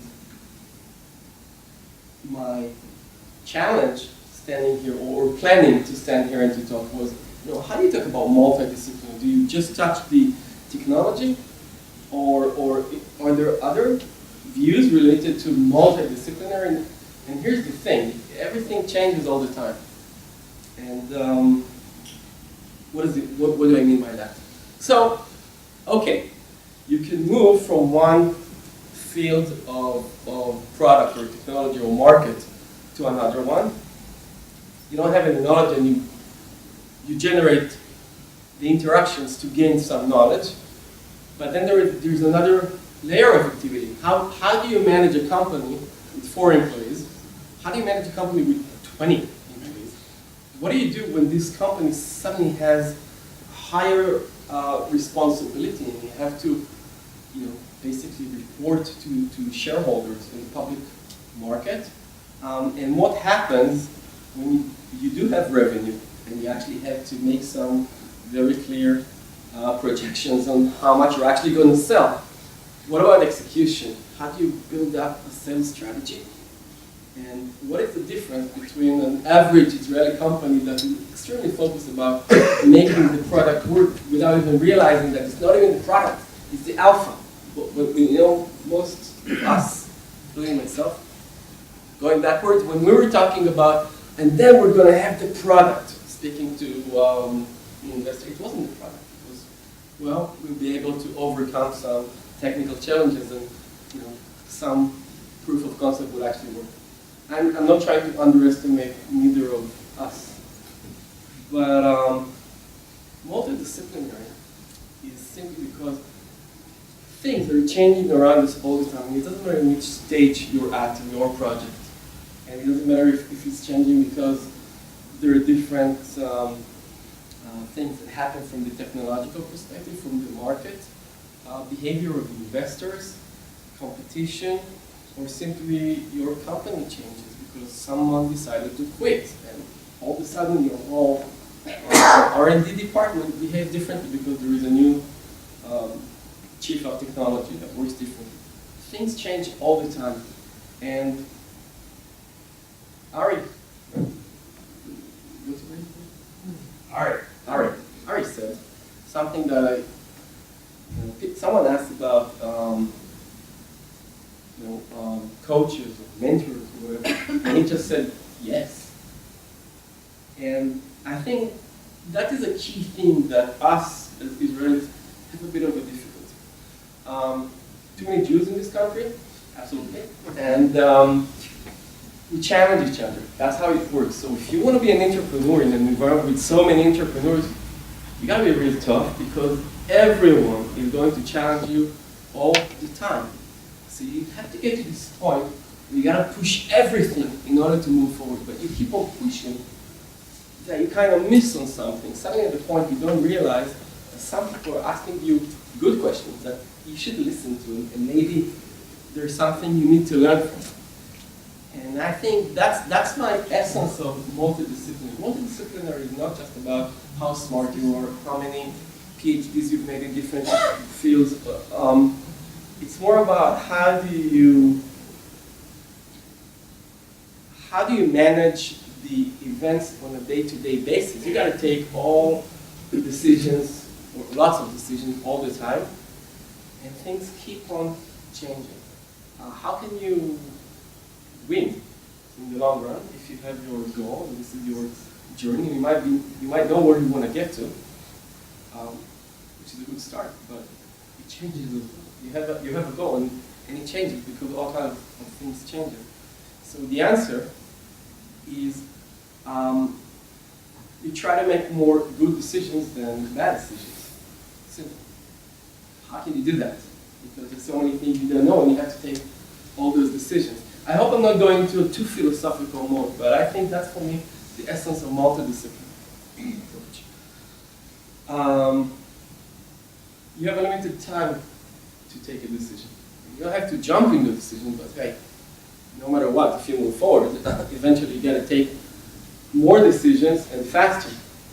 So you got to work out your way to leverage the environment. How do you leverage the environment? Well, you have mentors, you have advisors, you work with your employees, you work with your friends, you gotta trust people. And I think, personally, I think that at any given moment, my approach was always, from my perspective at least, of an underdog. And I'll explain. When I joined the army at 8200, I actually almost didn't finish high school. So I had no idea, I thought it was a mistake. How did I even make it to that unit? And how come they put me with all those geniuses around me, which I joined? It's gotta be a mistake. And I was just thinking it could be great to be here, but they're gonna get on me. just a matter of time. Okay, you were a mistake. I did pretty well, by the way, and I learned a lot of things about myself and about how to move on. By the way, back in the late 90s, if you were 80 to 100 and you got out of the army, you didn't need to go to university to get a good job. You just sat down from 80 to 100, and companies like ECI are just happy to offer you an amazing job. And then again, I found myself in that position. I feel like I'm an underdog. Like, I didn't go to university, and you're offering me that job, which is basically in every situation, and I can continue in that. I always felt I got to work harder in order to learn and to take the right decisions. And it went on because that was also the case when I started working at my friend's company. That was the case when I started my first startup. So I developed this habit of basically trying to learn from others and also trying to improve my own preferences or to figure out who do I want to believe more or less. And I think, you know what, I know more now. When I jumped into the latest project, I had no idea about electronics. I still don't have that much knowledge about nanomaterial. I never went into that, or printing. So, and yet I managed to run the company, and I think I'm doing pretty well. The shareholder thing. And that is for me a multidisciplinary approach. It means that you gotta be open, look, listen, try to focus on what's important to reach the next milestone, maybe even the next task. And it's pretty complex. And there is no one path, there is no set of rules to say how do you become an entrepreneur that makes the right decisions. It depends on the path of each and every one. So it did came a little bit philosophical, and I apologize for that. I don't know if that was the meaning of me standing here, but I did throw a few points into the room. I can talk to you about different types of fundraising, and I did go into different fields of technology. So with that in mind, I'm more than happy to answer questions. Why become a public company? Well, the simple answer is raising money in Israel is more difficult than raising money in the States because we have less options, whether it's on the public market or on the private market, which I know much better now. If you take me now back with everything that I know today, I would probably do things differently. But at the time, it was really about finding the right opportunity to raise money. And let me quote someone who I appreciate, who is today the Israeli chief scientist. We know him from long ago, who told me once, I don't know, he told me something once that I still quote and give credit for, which is, when you enter a gas station, do you care what does the guy that fuels your car looks like? Take the money. You need to drive. So that was the case for us.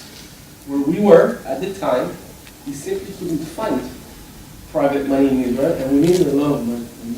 So actually, it was kind of all or nothing approach. We realized, and there was at the time a bit of a hype around 3D printing, 2013, right? We hooked up with some Israeli financial experts, right? And we thought, which turned out to be true, that if it works, then we're going to be the first, Israeli company dealing with 3D printing on the Tel Aviv Stock Exchange. Well, we might benefit from being the only one in that vertical. And it worked for us. We managed to raise about, up to date, it's almost $60 million, but let's put it this way, we raised probably almost $40 million, but not all at once, right? Moving gradually as a pre-revenue company.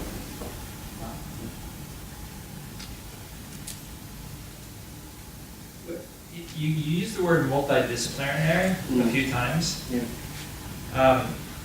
I just want to make sure I'm understanding and capturing the essence of what you're getting at. What I understand printing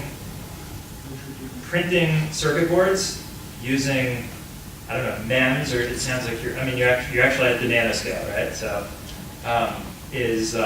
involves chemistry and physics. I mean, it involves a huge everything basically, right? Sure. Except for maybe biology. I mean, you probably actually Except for biology. Right. We did something in bio, but it's a different story. Okay. Yeah. Chemistry, physics, software, Yeah. mechanics. And I get the resourcefulness in terms of the financing, but I got the sense that you were getting at something deeper, which is getting lots of different perspectives or inputs in terms of how you make decisions. But when I hear the word multidisciplinary, what immediately comes to mind for me is like different types of engineering. Right. Yeah. So you're right, and thank you for that question. It would help me to explain what I would try to get to. Multidisciplinary would normally be dimension. I mean, here you have, like I said, you have a very precise mechanical machine that is controlled by software, and in order to get the application out, you got to use a lot of chemistry and physics and knowledge in electricity, and all those different disciplines together, you got to work together to get something working. And initially, when I was planning the company, I thought I'll focus on all this Babylon Tower of different disciplines that you got to get them to work together. That's what I had in mind. But then, just because of that accidental meeting I had this morning, I thought that, as an entrepreneur, it doesn't matter. It doesn't matter if it's the chemistry and the software. I think they don't know really to communicate that well. It's about what entrepreneurs are doing. We always deal with different disciplines, okay? Yeah, I listened to you talk, so you probably know how one discipline of investors is so different to another, and you got to adjust. Sometimes you need to get them together. And how all of that changes this ecosystem we created because something has changed in the market. So I'm taking this term multidisciplinary and I'm leveraging it to something bigger. And I think that it's a key. And I know I'm distorting it, but I don't care. I'm just getting at entrepreneurs. Sometimes every day you got something different. You got to deal with it. And you know what? It's not for everyone. But whoever likes it and enjoys that journey could really find it fascinating. So thank you. That's what I meant. Thank you, Ali. Okay, thank you. And next lecture comes from a absolutely different point of view. An entrepreneur that starts a company without any funding and goes ahead with it again, without any funding, working from Israel, pretending to be an American company, selling to Americans. Amir Milo, Equivio. Amir Milo is a member of the board of the management of the MLN. Thank you, Amir.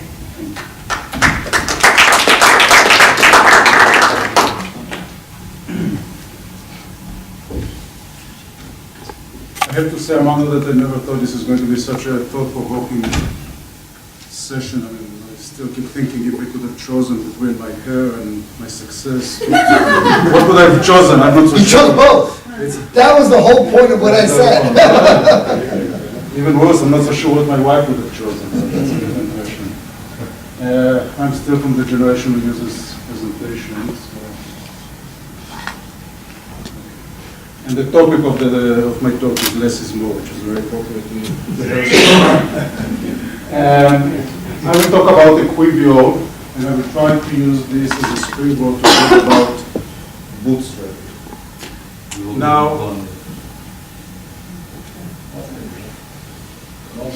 we'll try to use it as an example to bootstrapping. Which is basically the idea that you raise no money or very little money and are trying to build something which is profitable and sustainable from the get-go. In reality, usually you have some money, a bit of money. There's very little you can do with nothing. But let's say that in the case of Equity, we raised less than $300,000, which we basically then return to our investors and basically continue as a full bootstrap. Now, this is not very common. I tried to find some statistics. So something about 20%. Doesn't mean that 20% of the successful companies are bootstrapped, but it's definitely doable. There are a couple of such examples. Just this morning I read on that SAP bought for, I think, $7 billion, a US company that is doing market research, which was a completely bootstrap. Obviously, if you have less money, you have less freedom, and you need to be, in my opinion, even more resourceful, even more creative. However, when it works, there's nothing much better than that, first of all, because you really build something by yourself. Obviously, you are 3 founders, so the 3 of us did something ourselves with very little help from investors or any other members of the VC community. And obviously it's also very, if you have 100% of the company and you sell it, it's obviously better than having 20%. Few words about what we have done, and then we can use this as an example. So basically in 2004, we learned about a domain that we knew nothing about, which was e-discovery in the legal space in the US. Without getting into too many details, I'm sure the lawyers in the rooms may have heard about this, but when you have a litigation in the US, you have to provide all the documents that are related to this litigation. Usually it's a lot of documents. You have to review them before you give it to the plaintiff. The defendant has to review them before they give it to the plaintiff, because otherwise secrets may leakage, there might be personal information, and so on and so forth. To make a long story short, every company in US, not every, but the average company in US top 500 is involved in any minute in 140 litigations in any minute, and the cost of e-discovery in each one, on average, is over $500,000. So you can do the math. Yeah.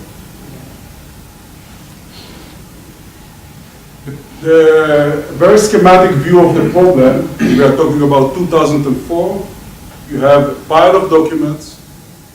We are talking here about, in many cases, millions of documents, which are just emails, sometimes paper, but not that much, more in 2004, less today. It can be emails, it can be documents,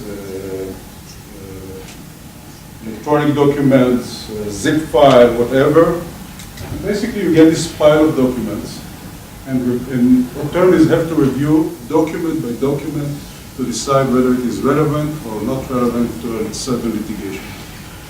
And you can't believe it, there are lawyers sitting in rooms much bigger than this one, and they were just sitting in the desk and just reading document after document after document, 60 documents per hour, 8 hours per day, and they had to go through millions of documents.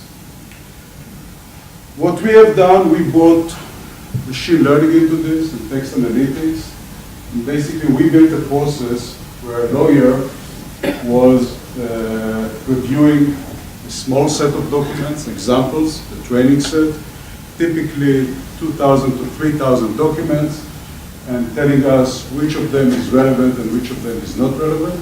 And based on this, we were able to build a model, apply the model to all the documents, and give each document a score between 0, the left-hand side, a very low probability of being relevant, to higher scores which are more relevant. And that was it. Based on this, you can do e-discovery much faster. It was approved by the court to be defensible. basically checkmate, and today everyone is doing e-discovery using some kind of this approach. So this was the pain, this was the solution, and basically it was a journey of 10 years, starting in 2004. We have built and released several products throughout the process, creating a full suite, what we call the Zoom for e-discovery suite, that was basically providing all the, let's call it, all the intelligent tools that are needed for e-discovery. There are a lot of other things in e-discovery that we didn't do. We had a strong ecosystem around what we have done. And basically in 2014, Microsoft approached us, suggested to acquire us, we agreed, and then Zoom was integrated into Office 365, and today it's part of Office 365. So this is the story, and what I would like to basically share with you is a couple of thoughts about how you can build a bootstrap company and what is needed in order to build a bootstrap company. And by the way, if you are part of the people who raised their hand before that they already have more than $1 million, you don't have much to do here. There's nothing I can help you with. The first domain where you need to be very effective is in the product management. And keep in mind, 2004, we were literally 3 people in one room in Rosh Hashanah trying to build something. So obviously, we didn't have much room to do a lot of development. We didn't have much room for errors. So we need to be very sharp about product management.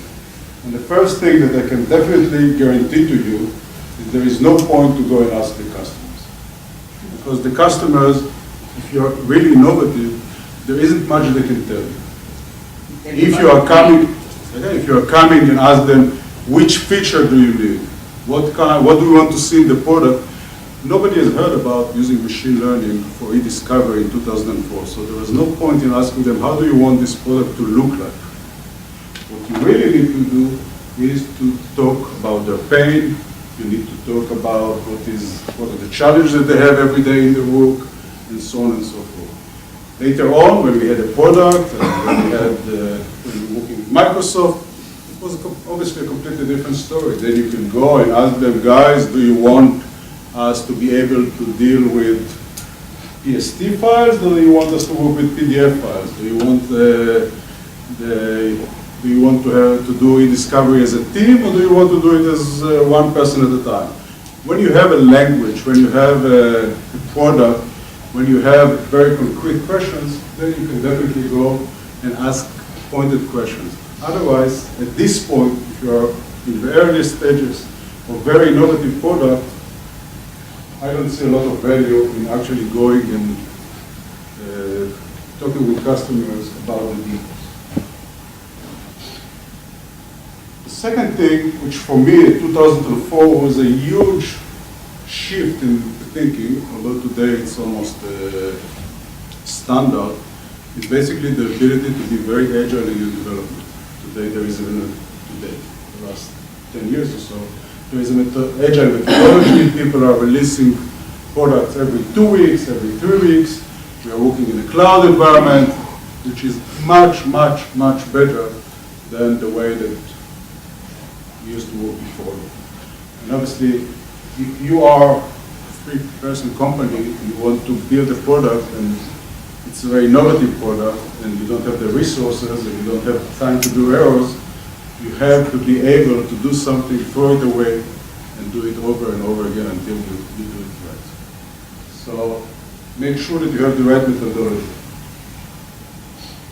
And the most important question that you have to ask yourself every day, or at least every week, is what features I shouldn't do, or we shouldn't do.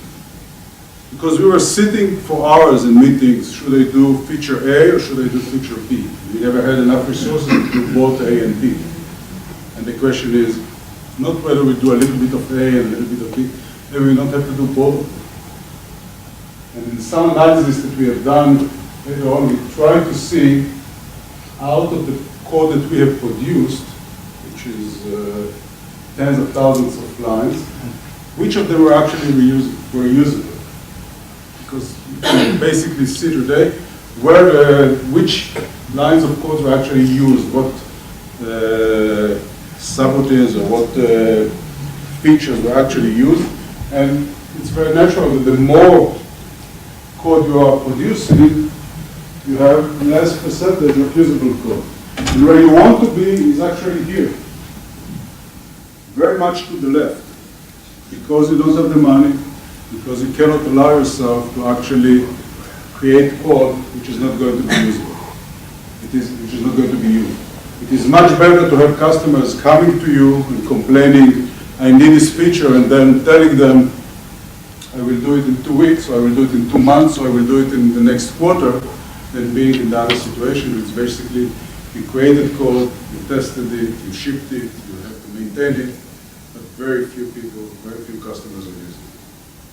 So the real question, and every meeting that we had about product development was first and foremost about things that we shouldn't do. Let's not do this, let's not do that. What will happen if we are not going to do this? This was a huge mind shift, a huge shift in the way that I and we were thinking at that time. The second lesson that we had was around go-to-market and about segmentation. What we knew, and what was very clear, because we read it in all the book, you want to be a market leader. It took me like another 2 years to understand why it is important to be a market leader. But at the time, we just wanted to be market leader.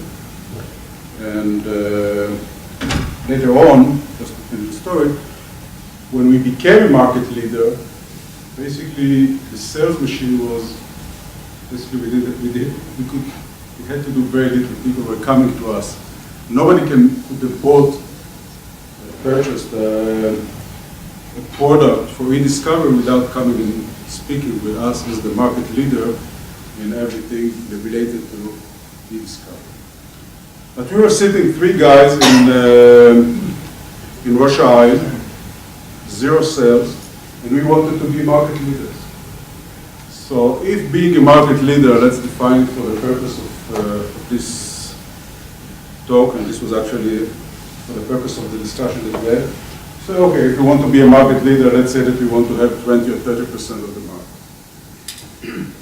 And then we ask ourselves how many sales we can do in 3 years. Okay? Again, we were 3 people in Rosh Hashanah. We wanted to sell a product for $50,000 a year. And we were pretty realistic. We were old already then.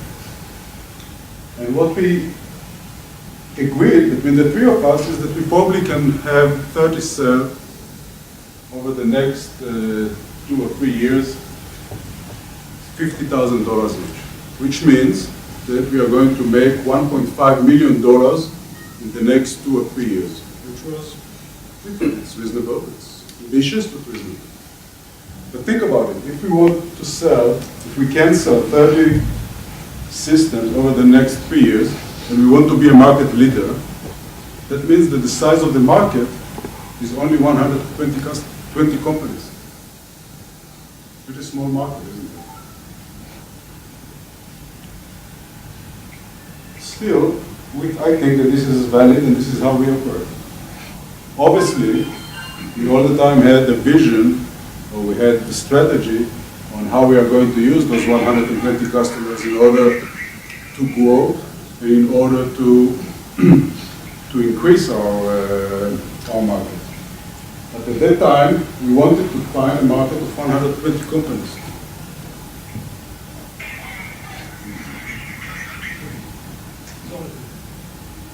Okay, we started with the people who were basically part of who were paying the money for e-discovery.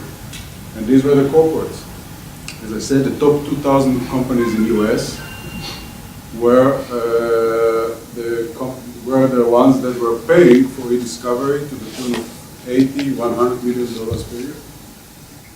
However, there are too many of them. We thought about all kinds of options. Maybe we go only to the finance sector. Maybe we will go only to corporations in New York. Maybe we will go this way or that way. And this was definitely an option.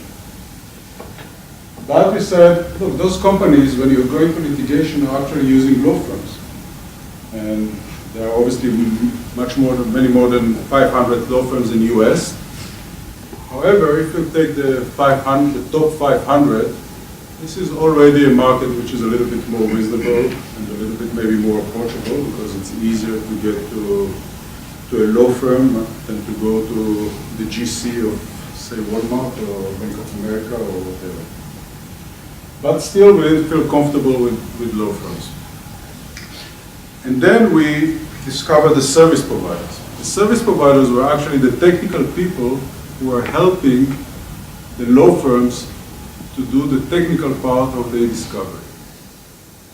And there were at the time about 200, of which 100 were small regional ones and 100 were medium to large. And this was the reasonable market size. And indeed, we went after those 100, which is much easier to get a meeting with the CEO or the VP marketing of a service provider, and actually you can meet any of them without much trouble than any of the others. And 3 years later, we had indeed about 20% of this 100. And when Quiver was acquired, we had 60% of those 100. So basically, this was a strategy that looked ridiculous in the beginning, go just after 120 customers, but through them, we were able to get to the much bigger market. Obviously, from the service provider, we then continued to sell to law firms. We sold to the U.S. government, the Department of Justice, basically all of them, FDIC. We had many customers in the NASA. We had many customers in the government side, and also corporations like Bank of America, Qualcomm, and so on and so forth. So basically, the idea of segmentation and being a market leader is very important to Bootstrap. It doesn't require a lot of money. And actually, I think that through this strategy, we were able to focus ourselves, which if we had the money, probably would have gone in the usual path of, okay, let's get a good salesperson in the US, let's go after the financial market because they are involved in litigations and so on and so forth. Let's open an office, let's invest $1 million, and we'll see 9 months later if there is a success or not. Here we didn't have a chance.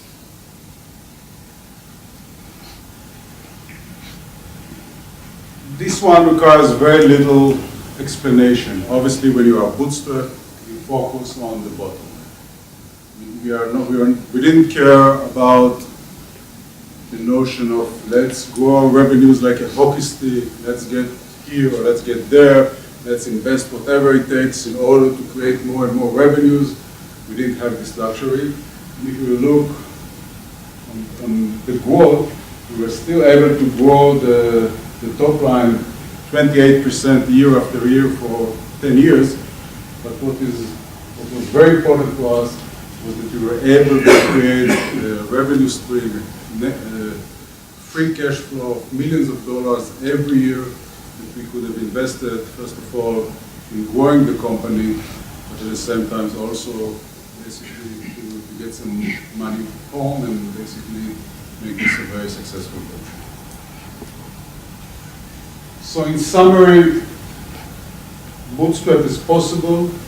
However, you need to be very focused. You need to make sure that you identify very quickly what is working for you. We have changed our pricing plan probably 7 times in the first year until we found a model that was acceptable to our customers and reasonable for us. Find very quickly who is working. When you have a small team, you don't have the luxury of having someone who is not contributing 100% to the company. And at the same time, there are a lot of shortcuts that you can make in order to reach cash. We've got all kinds of deals, people suggesting exclusivity in this region, all kinds of suggestions to go to another domain. There are a lot of options to get, let's say, $250,000 if you will do this, or $500,000 if you will agree to do that. And for us, $250,000 was a lot of time at the beginning, but still we always thought about the long term, and this kind of deal we refused. That's about it. If there are any questions, I will be glad to answer. How did you, I have one question, and I don't know how you answered. You talked about the different pricing models that you're charging law firms for doing this e-discovery. Yeah. What were the models? Okay. So we started, as I told you, lawyers were reviewing documents, 60 documents per hour. Depends on the length. On average, they were doing 60. Some of them were even of half page, and some of them were contracts of 200 pages, but on average they are doing 60. A lawyer at the time was making about, an associate was making about $180 per hour, which means $3 per document. This is what they paid the lawyers to review. We came and say, look, if we give you a suggestion not to read the document, and you decide that you are not going to read it, in that case you will pay us 25 cents. If you still decide to, we will give you the tips. If you still decide to read all documents, you don't have to pay us anything. But if there is a document that you're not going to read, pay us 25 cents. You save $3 and you are making 25 cents. Looks like a good deal, no? It was a good deal. And basically this was how we started. But then customers came and say, How did you measure it? How did you We measure it? built How did it. you know if they would? first of all, we built into the system, but at the same time, look, Bank of America is not going to basically to lie to us, and if they will lie to us, okay, so they will tell us that No, they, it's just a matter of counting. If you have to, you have to. all the documents are going through the system. So, and I'm giving him, so let's say that basically there were 1 million documents in the case, and we gave a suggestion not to read this 500,000. And then we knew about the methodology, what they have loaded from the system to the review system. Was it 200,000, 500, 700? Not anymore. I mean, we didn't charge for per hour. We didn't. They could have done whatever they want. I mean, there was a conflict here for them. Lawyers didn't like how it was in the beginning. Let's be very clear about this. In the beginning, this was basically killing their model. Yeah, but once you saw to the first one and so to the second one, then the corporate who were paying the money to the law firms came and say, it was a struggle, one company at a time, but the good thing about the legal space is very conservative, but once they are moving, since it's a very close community, they move very fast. One other question. You also mentioned that because when you do discovery, you have a duty to provide all the documents in the discovery. If you don't provide them, and at least in a due diligence manner, you have some repercussions at the other end. What you mentioned there were some decisions or something. Yeah, this was actually without getting into much into the legal space because I'm not a lawyer. Okay. Basically, your duty is to do a reasonable effort. You don't have to find all documents. You have to do a reasonable effort to do all of them. So the federal court in New York decided that using such tools is a reasonable effort. And once they've made this decision, basically it moves all over the country. Thank you. Before we move forward, I'd like to thank everybody that has made this event possible, starting with the speakers. Thank you all for coming here. And the U.S. Embassy, the PD grant that is helping us do the Global Entrepreneurship Week. The AFETA College, who's a partner of the MIT Enterprise Forum, and Jen as well, Distillery, who are hosting us in their workspace in Ramat Gan, and to all of you for coming here. Thank you so much.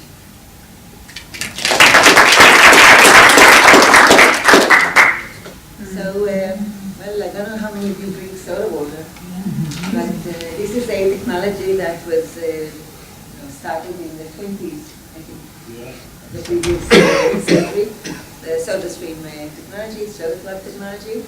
And look what's happened. In August, PepsiCo goes and buys the soda stream for $3.2 billion, right?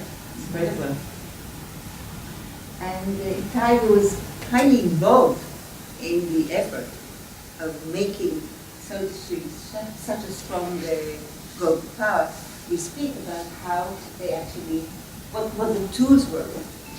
What tools they used, the company used, in order to become such a giant and such an interesting target for PepsiCo. Thank you, Ty, and we're going to get the jet pin even before you start. Thank you.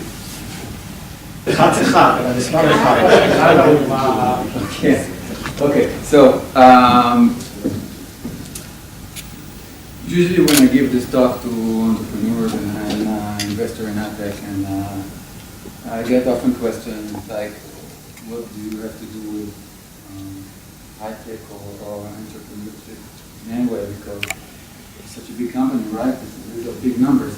But I think what distinguishes SodaStream in the way we do, the way we think about life and business is exactly this. We keep our entrepreneurship spirit in every touch point, in every department, and I'm going to talk about it in the next couple of minutes now. Usually people have my talk because I don't talk a lot, I have a lot of videos, so that's good for you because it's really late. But I want to start here. Basically, this is the end. So why exactly does this happen? And it's really been a bumpy ride, right? 10 years ago, SodaStream was bought by Fortissimo for $10 million, right before the bankruptcy. And then we had a big spike in 2012 when we were when we got into NASDAQ. But then again, a very steep decline, and then this exponential rise, which I will try to give you one idea why it happened. Basically, what separates those two periods are two things. First of all, these are different stories. Here, we're a soda company, actually entering into the United States and saying we are the alternative for Coke, for Pepsi. We did well for a while, but then we figured out that consumers don't want to drink coffee. They want healthy beverages, they want something that's good for them. And that really changed everything we thought about. And here, we started to position ourselves as a sparkling water company. By the mere fact that 90% of our users actually use our machine just to make sparkling water. And it really helps that sparkling water is one of the biggest rising categories in the beverage industry. And another thing that happened is I started working here. I was in the break here, so disregard it. No, but seriously, it's all a matter of telling a story, and this is a marketing presentation. I know it's not that exciting as the other stuff you probably saw about to raise money, which is probably interesting, but this is all about storytelling. And the reason it's all about storytelling is because of this very simple slide. On the left, you have the first SodaStream machine ever invented. It was 1903, okay? On the right, you have our most exciting machine, the newest number, the new addition to our SodaStream portfolio, the Fizzy One Touch. Do you know what's the difference between this machine and this machine? Basically nothing. You're right. It's the same technology. We didn't invent anything. The same technology that's used to indulge the royal family back in the previous century is the same exact technique that is behind this machine. Of course, I'm not taking away anything from product, anything from design, but this is the same technology. How come the same technology was worth almost nothing 10 years ago, and now it's being sold for $3.2 billion? It's kind of insane.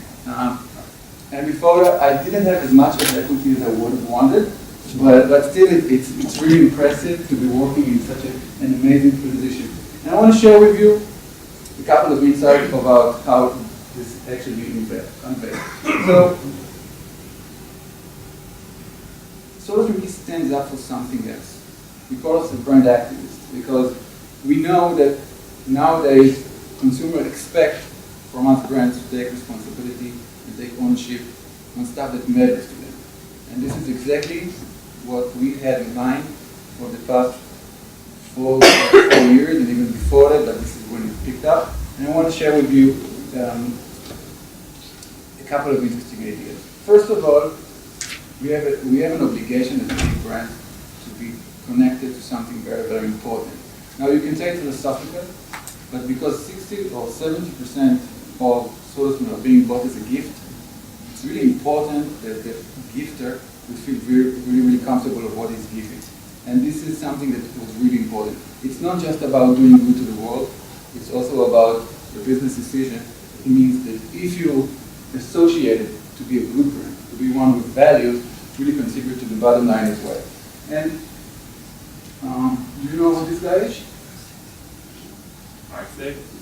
Very good. Mark's Day is one of the most famous display and in the world. And I'm using him because he said something very, very interesting that we try to follow. He said, anybody can play a note. It's all about the attitude of the motherfuckers who play. And really, there's different ways of telling a story. What we try to do is really to find ways to really make a difference in the way we tell stories. And attitude is all about this, about the way you create your content. And we have 3 pillars to our content strategy. I'm going to go through this briefly, and then we're going to see some videos, okay? So, first one, stand out. You need to understand when you're creating content as a brand, as a big brand, you're competing not with other brands. It's not like the age of TV, when there's a time when people know, okay, now I'm seeing commercials. When you're creating content for digital, for social, you're competing not with Honda, you're competing with images of my nephew in Thailand, okay, and stuff that I really care about, okay? So standing out is really tough these days. Everybody is trying to really push the needle and find what's actually interesting to the users. The second thing, there's a delay. Okay, it's all about timing. Okay, timing is crucial because when you understand that people are actually waiting for stuff that is interesting in their lives or they're actually anticipating, if you can tap into those moments, this is the way you can really infiltrate into their feed, into their social feed, and try to get them a little bit more involved. And I'll show you a couple of examples about timing. And the last thing that we're trying to do as a brand is to have a cookie for PR. Meaning, media, when they cover our stories, they really amplify our content because it's biased, right? Unbiased, I'm sorry. So it's really, really important to try to, as a strategy, to find creatives and concepts that entail all those 3 components, because when it does click, that's when you get viral. This is when you get incremental reach and everything that you want to achieve as a marketer. So I'll give you a few examples. An engagement, of course. This is maybe our most famous campaign. Apparently, there's a phenomenon called Game of Thrones.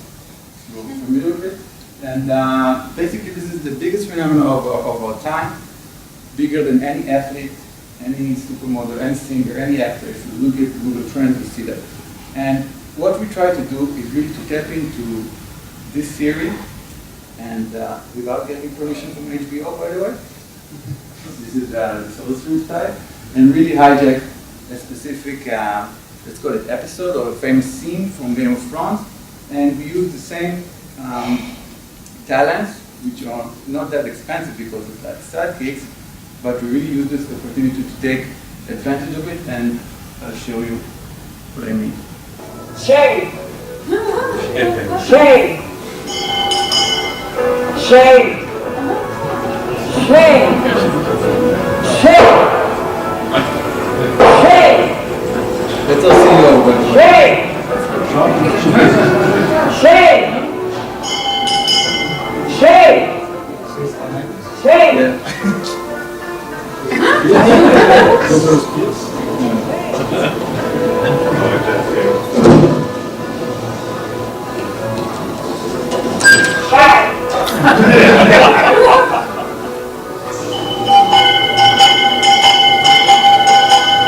Shade!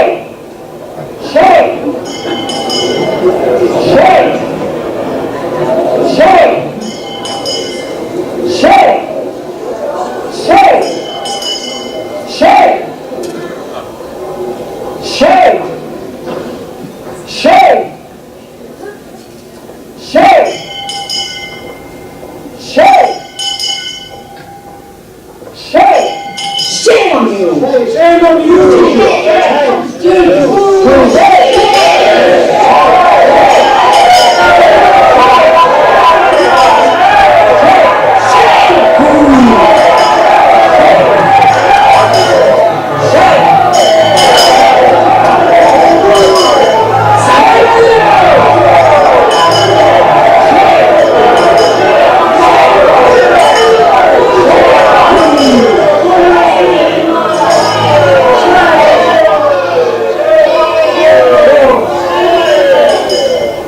Shame! Shame! Easy sparkling water, Mr. Mountain.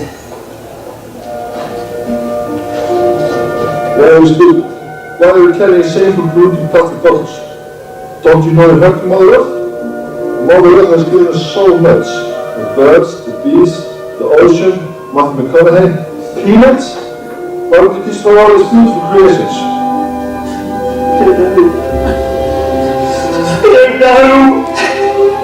Stop. This summer scene, you can make sparkling water at home in the touch of a bottle. Hey Steve! Hello! Just the way we like it. Without carrying heavy plastic bottles and pissing off Mother Earth. Can you hear the dolphins cry?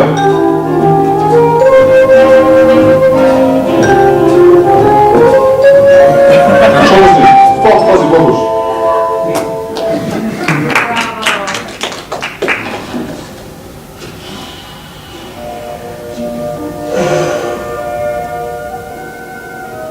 Holy Mother Earth. So you know how they tell you in digital that 15 seconds are long and people don't have time to watch? This is a 3-minute video, maybe more. Is that the strongest man in the world? Yeah, we're going to show more in a bit. So, we found out... How many people started to do it and stuff with the way? By the way, it's just like just curious. Yeah, I mean, you're right.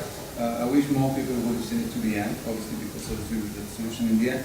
But what you do get when you have a viral sensation is that people actually download it, upload it, and you get like, this one got close to 500 million views, all in all. And even if not everybody got to the end, the fact that all the lead actors and actresses in Game of Thrones shared it got such a phenomenon that the biggest thing that happens because of it is that we get sued 7 times in 7 places by angry plastic bottle manufacturer all over the world. And you know what it is, usually when lawyers step in, this is when the fund runs out, but this is not how we work in it, and we actually celebrated it. So we played the David against Goliath card and said, trying to be silenced, and then we're speaking for Mother Earth because of our environmental friendly solutions, and got a lot of noise.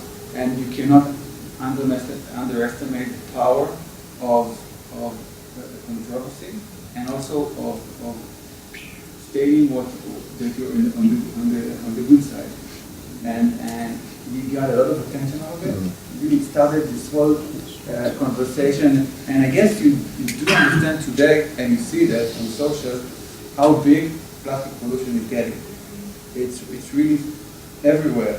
And these are the kind of activities that you can tap into that.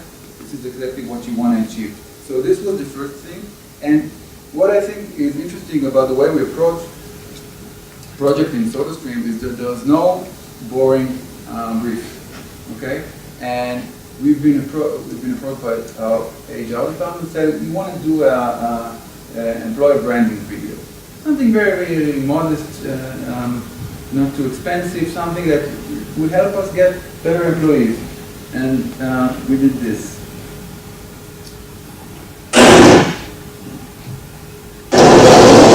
At SodaStream, we not only make great sparkling water, but we also help save the planet from plastic waste. With one reusable bottle, we can save a family up to 3,000 disposable bottles every year. Now that's a revolution. We're rainmakers. She's a rainmaker. I'm an accountant. He's a rainmaker. I'm a lawyer. We've just been sued by Coke again. We're growing so fast, we're looking for new talent. People who can move mountains. The first thing a SodaStreamer needs is a creative mind. You want to see creativity? Look at Milos. Milos figured out a creative way to carry all these SodaStream machines.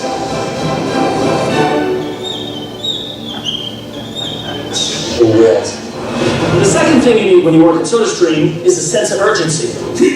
You work here, you need to be able to move fast and always stay alert.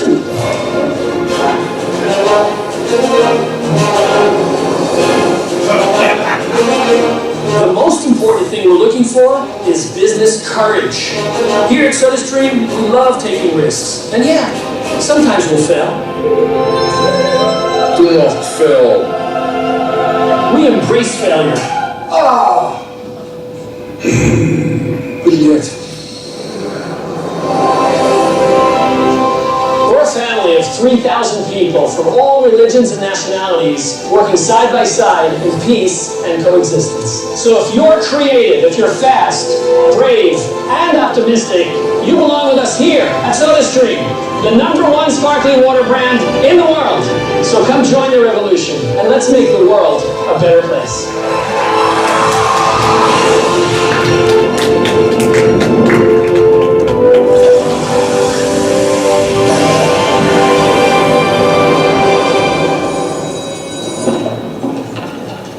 Milos, nice job today. Dan, I think I deserve a raise. Mr. Mountain, he wants a raise.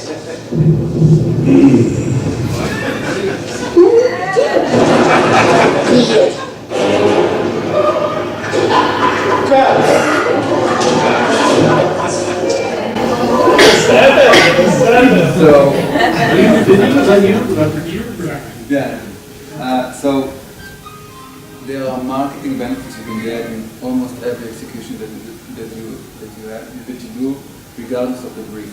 And what was interesting to see is that this video actually caught fire on LinkedIn, of all places.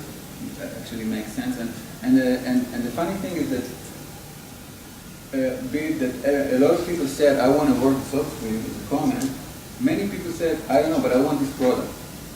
And what happens today is people don't just buy the product, they buy into the company and the values that it represents. And this is a great example of how creative and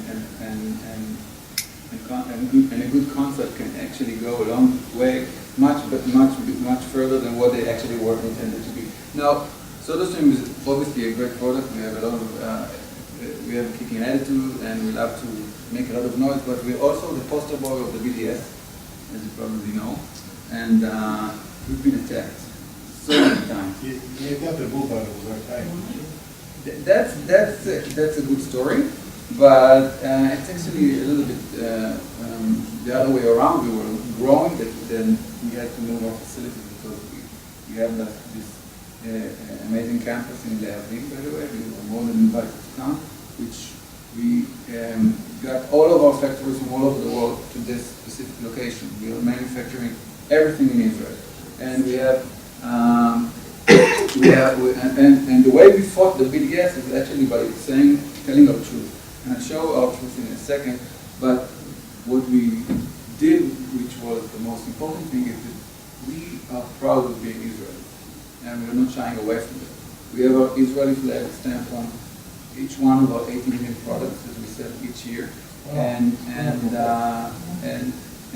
if it means that we are losing business in some way, people don't want to host us, that's fine. But we get much more doors and much more attention out of it. And by the way, I have just a small story. We had an issue with a Swedish retailer called Elshop, that he said, I don't want to sponsor BDS strongly. I don't want to do with any of that. And we told him, you know what? Come to our factory. Come to our factory. Come and watch what we have here. And what he saw is actually this. And what I'm showing you now is a video that was created not for marketing purposes. It was actually internal relationship. But most people don't understand that the problem of the BDS is not that the factory is in the so-called West Bank. The problem is the coexistence. The thing that disturbs the BDS is the existence of Israel and the existence of Jewish and Muslim workers working together. This is the main problem of the BDS. What an amazing build-up. So you saw high production value production that I showed you before, but this was a very, very short execution we did. We just went with cameras and we shot what happened in our factory, and I hope you can read it.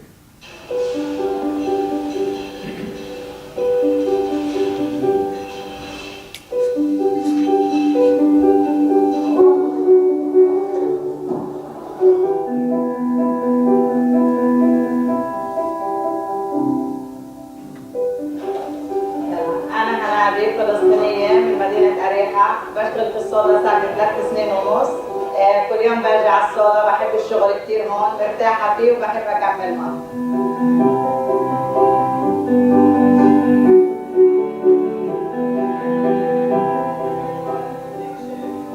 אני נטשה, מבאר שבע, עובדת במפעל סודה סטרים. אני אחראית חינוך שמרית. שלום, אני לירון, ואני עובדת בחסות סודה סטרים, ישראלית. בעד עבדות פארה, שרה בדואית מרהט, והקבוצות יחד עבודה משותפת נהדרת. أنا خليل كنعان من قرية حزمة فلسطيني، بشتغل بسودا ستريم، بشتغل بالسرنجر. Hi, I am Ali Jafar. I am Palestinian. I am from Sawaqi. I work in Soda Stream, shift manager. מתי האקשן שלך? שלום, אני מירל, אני מבאר שבע, ישראלי, עובד בסודה סטרים בקו הרכבות. Hi, my name is Nabil. This is Odyssia. She is Israeli from Beersheba and she works in the plant department. Hey, my name is Alicia. This is Nabil. He's from Ramallah. He's Palestinian and he's my boss. Hi, my name is Khulud from Rahat, Bedouin Israeli. And I am working in the soda stream. My name is Taha. We're from Iraq. I am Palestinian. Hey, my name is Shahar. I live in Beersheba. I am Israeli and we work together. אני יעקב, מבאר שבע, איש צוות, עובד בסודה סטרים, ומחמוד, פלסטיני, אנחנו עובדים כמו משפחה, אין כמו.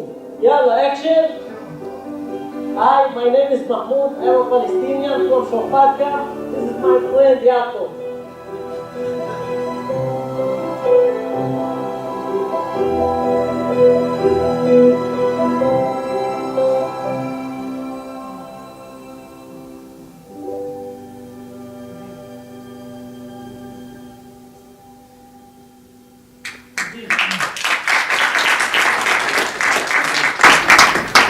So this video was actually shared with every Israeli embassy for the world. It was actually made itself also to the UN.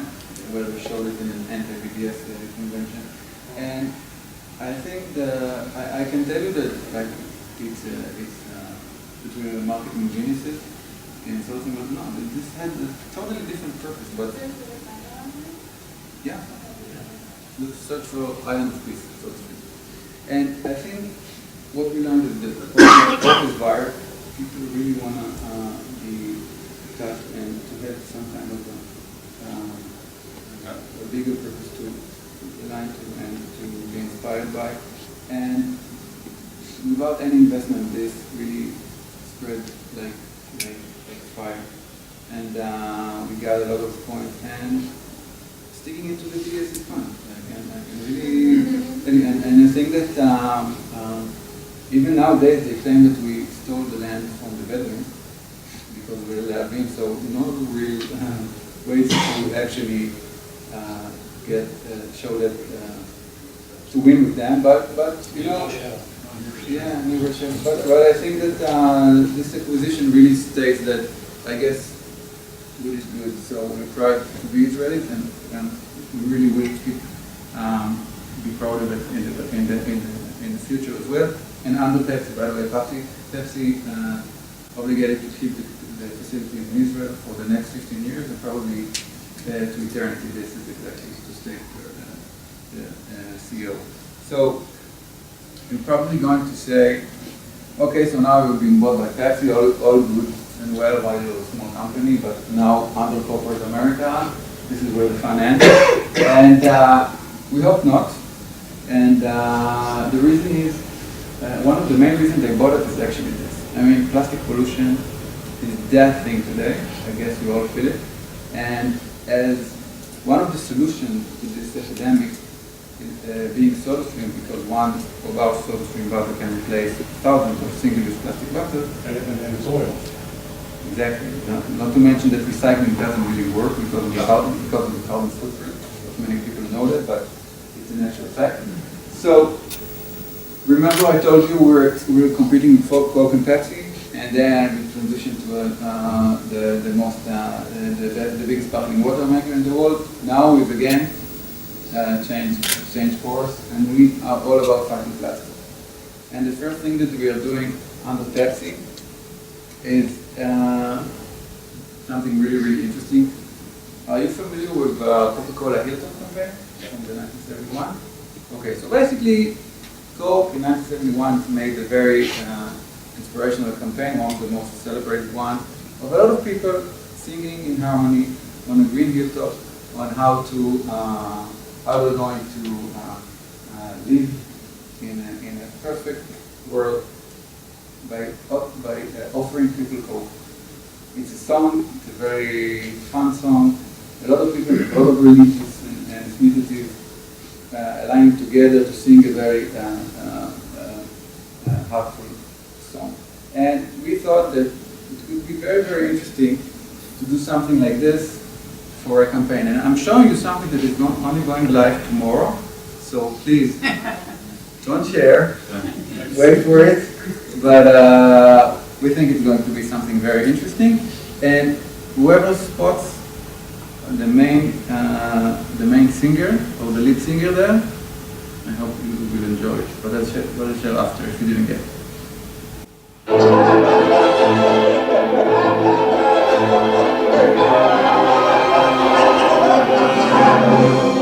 This quarter alone, we sold 4 billion of these babies.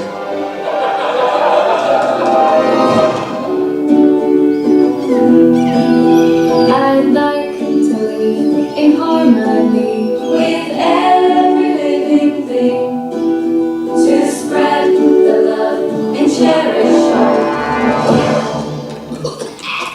that planet Earth may bring. How many bottles would it take before we face the cost? We can't keep using all this plastic, or soon we'll all be lost. Now it is time for a change. It's in our hands. Now it is time for a change. Come on, people, let's sing. Come on, do it.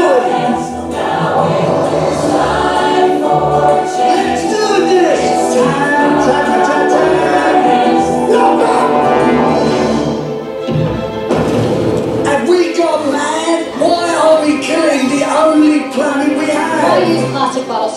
water. One reusable SodaStream bottle can save up to 2,000 bottles a year.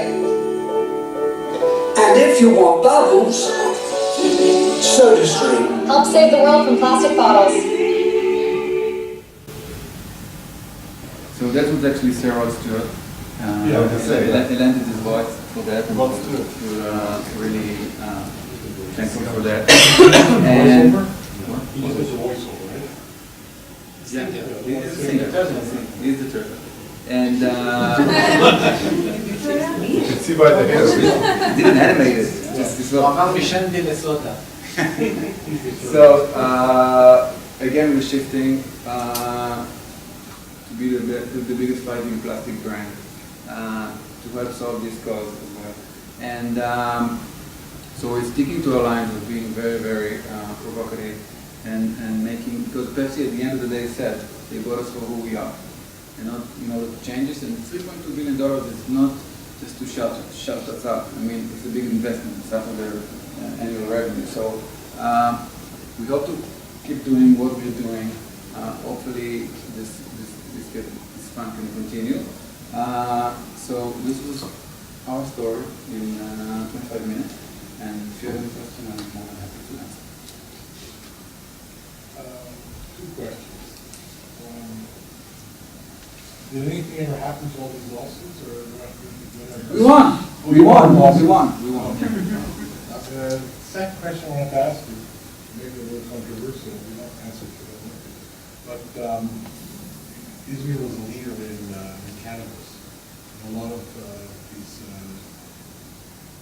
soft drink companies say they're going to start injecting THC in cannabis into the drinks. You must have heard of this or thought this around. Yeah. I mean, it's the trend. Like kombucha is a trend. So we're looking at every available now. One of the best things under Pepsi is that we can really upgrade our flavors. What?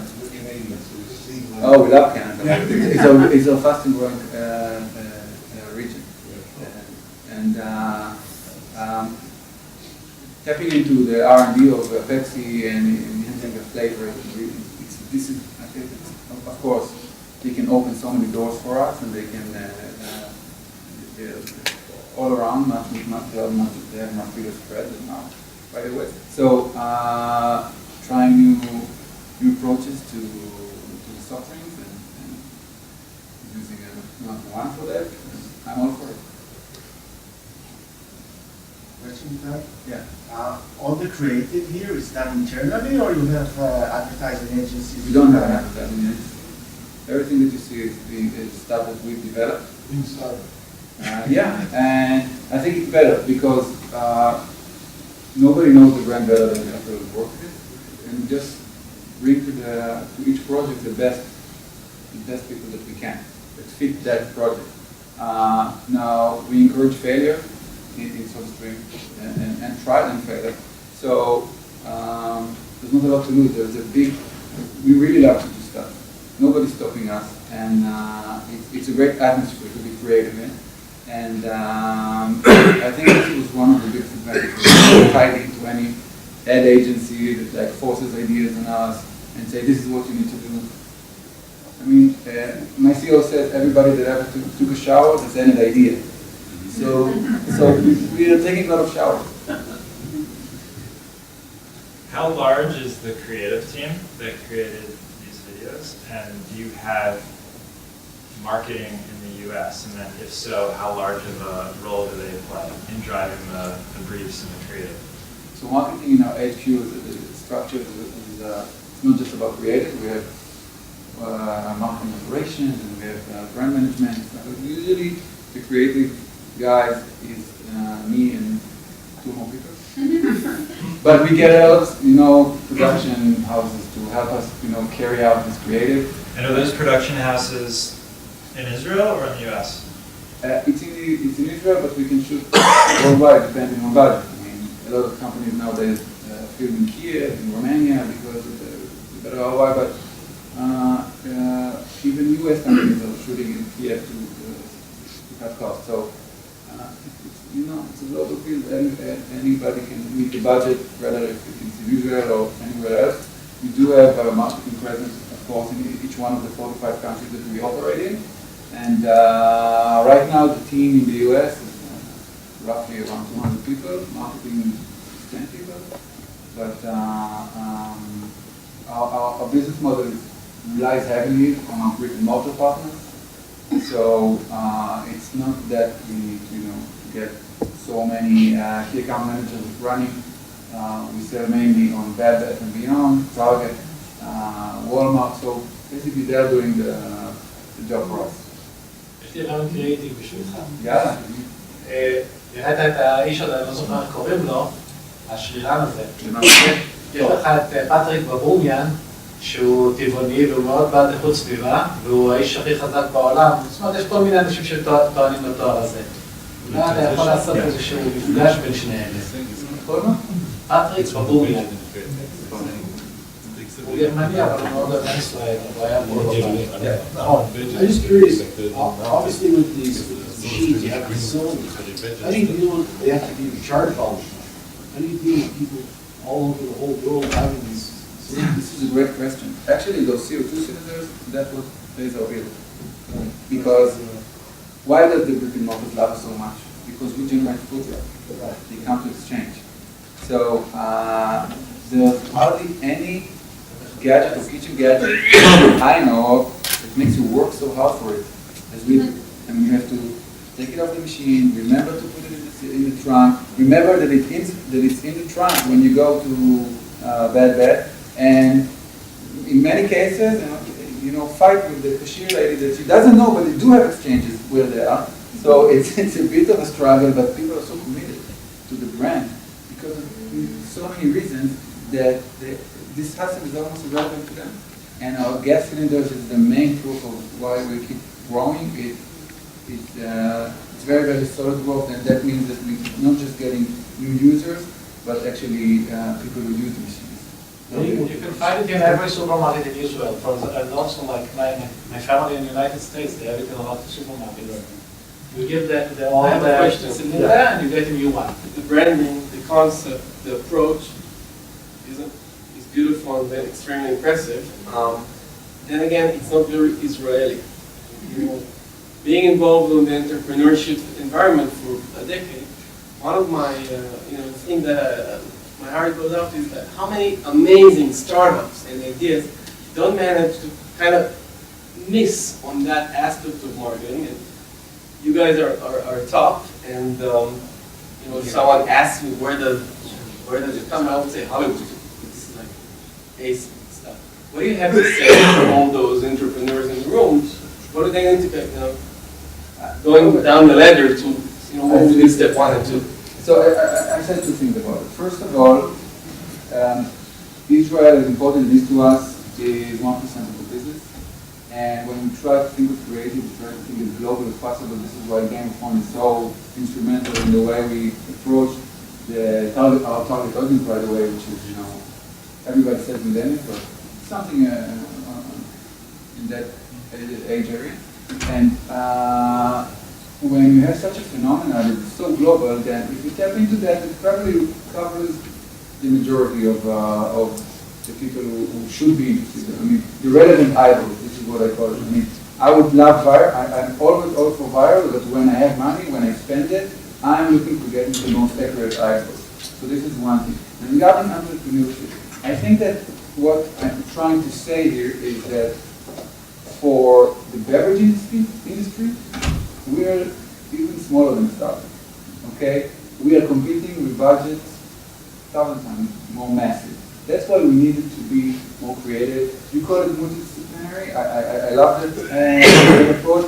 I'm thinking like, how do you utilize your Israeliness of trying to not just cut corners, but find ways to get every dollar to work much better for you. And this is why we love virality. This is why we love this, the PR coverage, because it amplifies everything that we do. If I would just compete dollar to dollar with Pepsi and Coke, I have no place to just demolish them. I think the way to get into this big exit of 3.2 billion is about the story, because at the end of the day, you could have bought us 10 years ago if they had such an amazing strategy department that would have said, oh, plastic pollution probably is going to be something But unless we would have shouted it, I guess we would have been overlooked. So we are a startup, and we love this spirit, company because it gets this attention. I mean, one thing, PepsiCo CEO that just was elected, Ramona Guarda. I have a German colleague that was working in Pepsi before he joined SodaStream, and he said, when I was working in Pepsi, I didn't see my country manager or the president of the region one time. I saw him one time in 6 years. Ramona Guarte met me 4 times in the last 3 months. They are that involved with us. We're like the crown jewel. We're so obsessed about who we are and what we're doing. So the attention that they're giving us, I'm just saying that if it would have been that provocative and kicking ass and sticking it to the big guys, we would have been overlooked. My gut feeling was we were going to be purchased by Starbucks, by the way.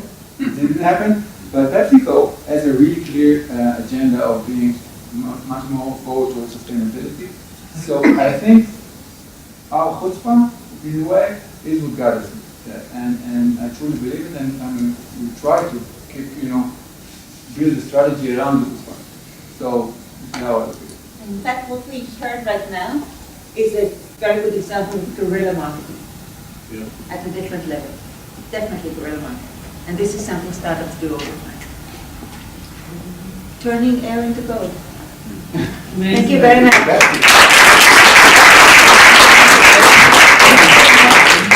We're looking forward to see you on Entrepreneurship on Tap, Tel Aviv, Herzliya, Givatayim, and all over the country.